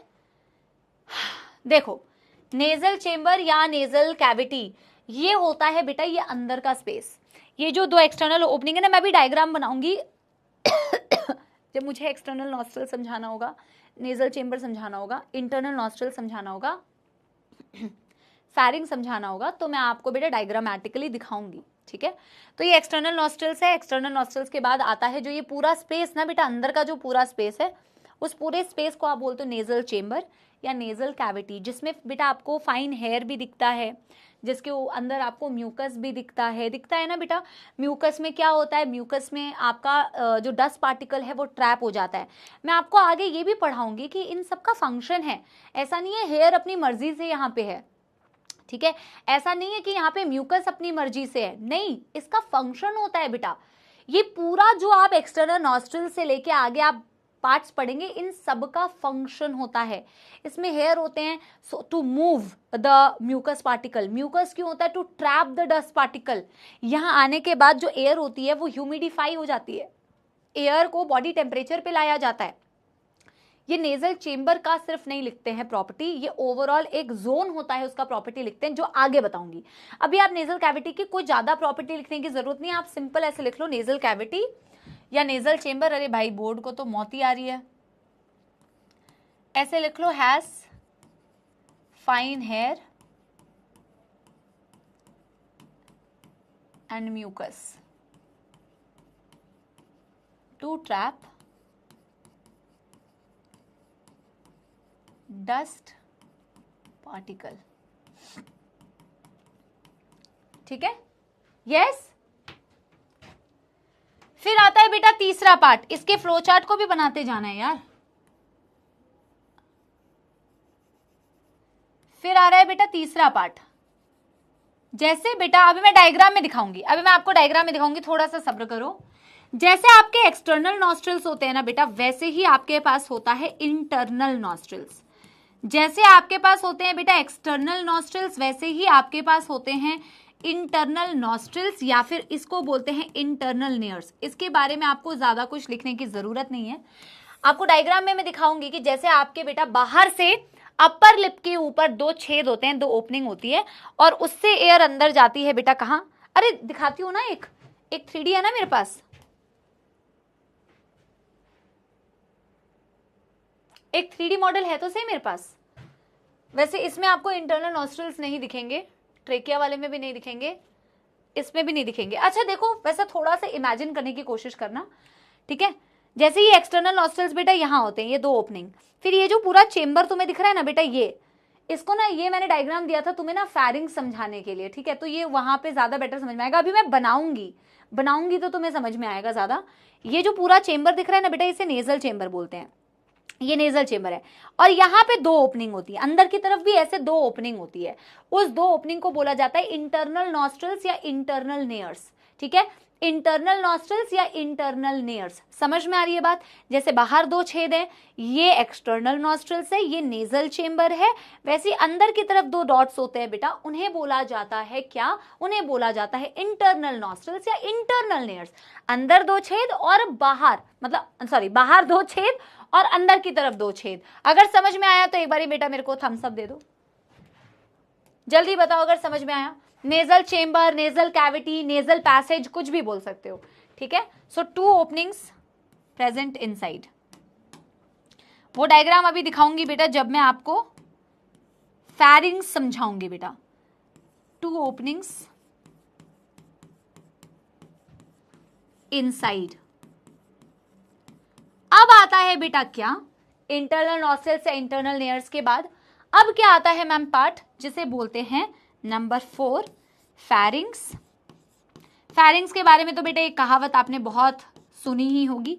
और 5th लैरिंग्स। आज हम ना सिर्फ यहीं तक रखेंगे क्योंकि अभी मैं एक डायग्राम बताऊंगी तो उसी में सारा टाइम यूटिलाइज हो जाएगा, तो आज हम इसके आगे नहीं पढ़ेंगे, सिर्फ डायग्राम देखेंगे एक। फैरिंग्स एंड लैरिंग्स। इंटरनल नॉस्ट्रल्स के बाद आता है फैरिंग्स, फैरिंग्स के बाद आता है बेटा लैरिंग्स, ठीक है। तो फैरिंग्स के बारे में हम 2 शब्द नहीं, एक लाइन लिखेंगे। It's a common passage for, it's a common passage for food and air। Food और एयर के लिए जो कॉमन पैसेज होता है बेटा उसे बोला जाता है फैरिंग्स। बोलते हो कि नहीं? फैरिंग्स में बेटा एयर भी आती है, फैरिंग्स में बेटा क्या आती है, फैरिंग्स में एयर भी आती है, और फैरिंग्स में बेटा क्या आती है, क्या बोलते हैं, फूड भी आती है। यस, फूड एंड एयर के लिए कॉमन पैसेज होता है फैरिंग्स। लैरिंग्स को बोला जाता है voice box, sound box, voice box. इसमें वोकल कॉर्ड्स होते हैं, इसमें बेटा कार्टिलेज होती है। इसकी कहानी तो अभी नहीं बता रही हूं, पहले एक डायग्राम बनाएंगे साइड में एक छोटू सा। तुम्हारे पास अगर साइड में स्पेस नहीं है तो तुम क्या करो, एक पेज छोड़ दो फिर डायग्राम बनाओ, अगर तुम्हारे पास स्पेस नहीं है तो। और अगर छोटा सा स्पेस है तो उसमें बनाओ बेटा, ठीक है। अगर तुम्हारे पास स्पेस नहीं है उस केस में तुम बेटा क्या कर सकते हो, नेक्स्ट पेज में बना सकते हो। ये हमारा प्यारा प्यारा जग से न्यारा सपोला, सपोले की खोपड़ी। अब बेटा समझना मेरी बात, जैसे आपने बनाया एक्सटर्नल नॉस्ट्रिल, तो ये हो गए इसके एक्सटर्नल नॉस्ट्रिल, इसके 2 छेद। एक्सटर्नल नॉस्ट्रिल से बेटा जो पूरा स्पेस गया है, ये पूरा जो स्पेस है, ये पूरा जो स्पेस था, ये पूरा स्पेस क्या था बेटा, ये पूरा स्पेस इसका नेजल पैसेज या नेजल चेम्बर था। समझ रहे हो मेरी बात? हवा जो बेटा यहां जाती है ना, ये पूरा पैसेज जो कहलाता है नेजल पैसेज या नेजल चेम्बर कहलाता है। क्या मेरी बात समझ पा रहे हो? Yes, yes. और बेटा ये जो मुंह से खाना खाता है, तो ऑफ कोर्स मुंह से खाना खाएगा ना बेटा, खाना खाने के बाद मुंह में खाना कहाँ जाएगा, मुंह के अंदर जाएगा बेटा, आपके बकल कैविटी के अंदर जाएगा। तो ये पूरा जो पार्ट होता है ना, ये बकल कैविटी है, ये बकल कैविटी है। और इन दोनों को डिवाइड करने वाला, नेजल पैसेज और बकल कैविटी को डिवाइड करने वाला जो पार्ट होता है ना, ये हार्ड पैलेट है। तुम हार्ड पैलेट को फील कर पाओगे। मैं भी उंगली हाथ नहीं डाल रही हूँ बेटा, हाथ गंदे हैं। हाँ, ये जो होता है बेटा हार्ड पैलेट है ऊपर की तरफ। तो ये हार्ड पैलेट जो है ये इन दोनों को डिवाइड कर रहा है बेसिकली। रेड कलर से बनाती हूँ। हार्ड पैलेट जो है ना बेटा, वो इन दोनों को बेसिकली डिवाइड कर रहा है, आपके बकल कैविटी को और आपके नेजल पैसेज को, ठीक है। फील आनी चाहिए बेटा, समझो, फील कर पाओगे तभी तो समझ मजा आएगा। क्या आपको मेरी बात इतनी समझ में आई? एयर जो है एक्सटर्नल नॉस्ट्रल से होते हुए इस चेम्बर में गई, जो तुम्हें अंदर दिख रहा है, ये पूरा जो पैसेज है इसे नेजल पैसेज बोलते हैं। और खाना बेटा मुंह से होता हुआ कहाँ गया, तुम्हारे ओरल कैविटी के अंदर गया या बक्कल कैविटी के अंदर गया। पहले आप मुझे इतना थम्स अप दीजिए कि इसमें आपको मौत नहीं आ रही है। This is external nostrils. पहले इतना मुझे बताइए, दिस इज नेजल पैसेज या nasal chamber. Yes, this is buccal cavity या ओरल कैविटी, ठीक है। और ये है बेटा हार्ड पैलेट। हार्ड पैलेट क्या होता है, ये इन दोनों को डिवाइड कर रहा होता है। कोई दुखदर्द समस्या तो नहीं बेटा यहां तक डायग्राम में, ठीक है ना। अब बेटा देखो फैरिंग्स की बात करते हैं ना, फैरिंग्स को कहते हैं it's a common passage for food and air. क्यों बोलते हैं? क्योंकि आगे ये पार्ट जो है, मैं अलग कलर से, कौन से कलर से बनाऊं, ब्लू कलर से बनाती हूं। और अब ये बात समझना बेटा, ऐसे बना देते हैं, ठीक है। यहां पे क्या है मैम, 2 ओपनिंग्स हैं जिन्हें आप इंटरनल नॉस्ट्रल्स बोल रहे थे। यहां पे ये 2 ओपनिंग दिखे बेटा, इसे क्या बोला? देखो डायग्राम से कितनी क्लैरिटी आती है, डायग्राम से कितनी क्लैरिटी आती है बेटा। ये इंटरनल नॉस्ट्रल्स है, this is internal nostrils, internal nostrils बोल लो या इंटरनल नेयर्स बोल लो। अब आप देखो क्यों बोला कॉमन पैसेज, क्यों बोला, देखो why diagrams are so useful. बच्चों को लगता है कि क्यों बनाए डायग्राम, जबकि मेडिकल पढ़ने वाले हैं, मेडिकल एमबीबीएस पढ़ने वाले हैं, उनको अगर ये लगे तो बेटा शर्म की बात है कि डायग्राम क्यों पढ़ना है। भाई तुम्हें पूरी फील आएगी, इनफैक्ट तुम अपने मुंह अपने बॉडी को देखो, आधी चीजें तो तुम्हें उससे फील होगी यार। हाँ अंदर काट के नहीं देख सकते, बट यार इतने बढ़िया एनिमेशन है कि तुम्हें मजा आएगा, है ना। यस, अब ये तुम देख पा रहे हो, ये जो पार्ट है ना बेटा इसे फैरिंग्स बोलते हैं, ये जो पार्ट है बेटा इसे फैरिंग्स बोलते हैं। क्या तुम्हें नहीं लगता कि जो तुमने खाना वाना खाया, जो भी तुमने यहाँ पे खाना खाया, वो खाना भी तुम्हारे इस फैरिंग्स के अंदर आ रहा है, और जो तुम्हारी एयर है बेटा वो भी इसके थ्रू अंदर आ रही है। क्या ये कॉमन पैसेज दिख रहा है कि नहीं? क्या ये कॉमन पैसेज तुम्हें दिख रहा है कि नहीं? वेरी गुड बेटा कशिश, वेरी गुड, दिख रहा है कि नहीं बेटा? Yes everyone. और बेटा अगली क्लास में जब हम कंटिन्यू करेंगे तो हम देखेंगे यहीं से तुम्हें ये 2 ट्यूब्स दिखती हैं, यहीं से तुम्हें ये 2 ट्यूब्स दिखती हैं ऐसे, जिसको आगे हम अगली क्लास में डिस्कस करेंगे। ऐसे एक बॉडी के डॉर्सल साइड पे होती है, एक बॉडी के वेंट्रल साइड पे होती है। ये आप मुझे बताएंगे कि कौन सी होती है। इसका लेबलिंग है A, tell me what is A, question mark. इसका है labelling B, tell me what is B, question mark. ये है आपका अगली क्लास का टास्क। मैं एक मॉड्यूल में से बेटा आपको होमवर्क दे देती हूं, हाँ फिर आपकी क्लास करेंगे वाइंड अप। ओकेज मॉड्यूल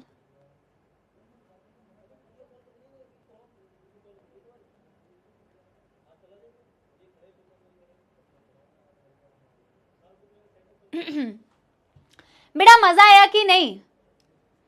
सारे यहीं पे आंसर दे दो, मजा आया या नहीं बेटा आज की क्लास में, ये बताओ। मजा तो हर क्लास में आना चाहिए। एनसीईआरटी की रीडिंग बेटा मैं आप लोगों के लिए छोड़ दे रही हूँ, आप चाहो तो पढ़ो, ठीक है। और होमवर्क में मैं तुम्हें मॉड्यूल के कुछ क्वेश्चन दे देती हूँ, ठीक है। स्ट्रक्चरल ऑर्गेनाइजेशन के कुछ दे देती हूँ, पर मैं बार बार कह रही हूँ कोई भी क्वेश्चन अगर आपको आउट ऑफ एनसीईआरटी लगता है तो आप उसको स्किप कर सकते हो, कोई दुखदर्द समस्या नहीं है, ठीक है। कॉकरोच के क्वेश्चंस देती हूँ कुछ सॉल्व करने के लिए।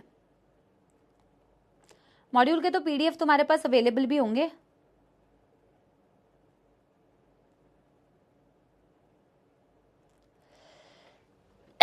कुछ मल्टी कॉन्सेप्ट देती हूँ बेटा। Parikshit exercise page 33 up to page 37 Parikshit exercise के क्वेश्चंस कर लेना, ठीक है। चलिए जी, इसी बात के साथ में आपको करते हैं सपोलो टाटा बाय बाय। अब तो इस हफ्ते हमारी क्लास नहीं है ना, ये हमारी आखिरी क्लास है इस हफ्ते की, जो मैं नहीं ले पाई थी, बट मैं अपनी क्लासेस कोशिश करती हूँ बेटा कैसे भी करके मैनेज करूँ। जो मैंने कोशिश की, कभी वैसे हो जाए तो वो अलग बात है, बट आप लोगों की क्या जिम्मेदारी है बेटा? आप लोगों की जिम्मेदारी है अच्छे से पढ़ाई करना, ठीक है। मैं बार बार बेटा आप लोगों को 2-4 चीजें समझाने की कोशिश करती हूँ। प्लीज बेटा आप इतना भी किसी पे डिपेंडेंट मत होइए कि आपको लाइफ लॉन्ग उस डिपेंडेंसी की इतनी आदत हो जाए कि अचानक अगर आपका हवा पानी बदलेगा तो आपको बेटा दिक्कत होगी। आपको वैसा नहीं बनना है बेटा, आपको ऐसा बनना है, आपको इतना केपेबल बनना है कि आप अपना दिमाग इस्तेमाल कर सके, ठीक है। पढ़ाई सब लोग करते हैं, लेकिन कुछ लोग सिर्फ बेटा एक तो आपका टारगेट सिर्फ इतना नहीं होना चाहिए कि भैया सिर्फ मेडिकल कॉलेज तक पहुंच जाए बस खत्म। थोड़ा सा तो बेटा सीखने के एटीट्यूड से आया करो कि कुछ अच्छी चीज सीखने को मिली, कुछ नई चीज सीखने को मिली, कोई मजेदार चीज सीखने को मिली। और थोड़ा जब ऐसा फील करने लगते हो ना बेटा, तो ऑटोमेटिकली सब्जेक्ट की तरफ तुम्हारे इंक्लिनेशन बढ़ता रहता है, और जब सब्जेक्ट की तरफ इंक्लिनेशन बढ़ता है तो उसको पढ़ते हो और अच्छा स्कोर करते हो, परफॉर्म भी अच्छा करते हो। तो इस आशा के साथ में क्लास में आया करो, ठीक है। एंड बेटा you don't have to be, you don't want to be those people जो अपना दिमाग इस्तेमाल ना कर पाए। स्पून फीडिंग वाले बच्चे नहीं बनने बेटा। प्यारे बच्चे हो, मेहनती बच्चे हो, 11वीं में हो, जैसा आप अभी बनोगे ना बेटा, आप लाइफ लॉन्ग वैसे बन जाओगे। तो अभी अपने अंदर चेंजेस लाना आसान है, एक टाइम के बाद अपने अंदर चेंजेस नहीं आते हैं बेटा, ठीक है। आप अभी उस उम्र में नहीं हो कि आपके अंदर चेंजेस नहीं आ सकते, आप उस उम्र में हो जहां आप ढल सकते हो। तो आप अपने आप को बेहतरीन बनने के लिए मतलब ढलो, ठीक है। यस, चलो इसी बात के साथ में बेटा धन्यवाद। बेटा मेरा गला इतना खराब है कि मैं क्या बताऊं, लेकिन तुम सॉन्ग करते हो, एक तो सॉन्ग जिंदगी में मुझे बेटा मेरे खत्म हो चुके हैं, ठीक है। चलो मैं सुना देती हूँ। फिर भी खत्म हो गया, फिर भी सुना देती हूँ।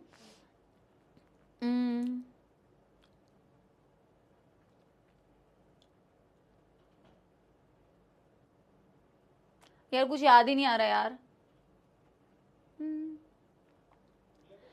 चलो ठीक है। प्यार हुआ इकरार हुआ है, प्यार से फिर क्यों डरता है दिल। प्यार हुआ इकरार हुआ है, प्यार से फिर क्यों ये डरता है दिल। कहता है दिल रास्ता मुश्किल मालूम नहीं है कहाँ मंजिल। कहता है दिल रास्ता मुश्किल मालूम नहीं है कहाँ मंजिल। प्यार हुआ इकरार हुआ है, प्यार से फिर क्यों ये डरता है दिल। ठीक है, थैंक यू सो मच। मिलते हैं मेरे प्यारे प्यारे जग से न्यारे सपोलो से अगली क्लास में। Ma'am is a old soul, तो मैम को सिर्फ ओल्ड गाने याद आते हैं, ठीक है। So I love you all बेटा। आपको जो रिस्पॉन्सिबिलिटी दी गई है आप वो काम जरूर कीजिएगा एंड पढ़ाई कीजिएगा। Thank you so much, see you all soon in the next class. Bye bye.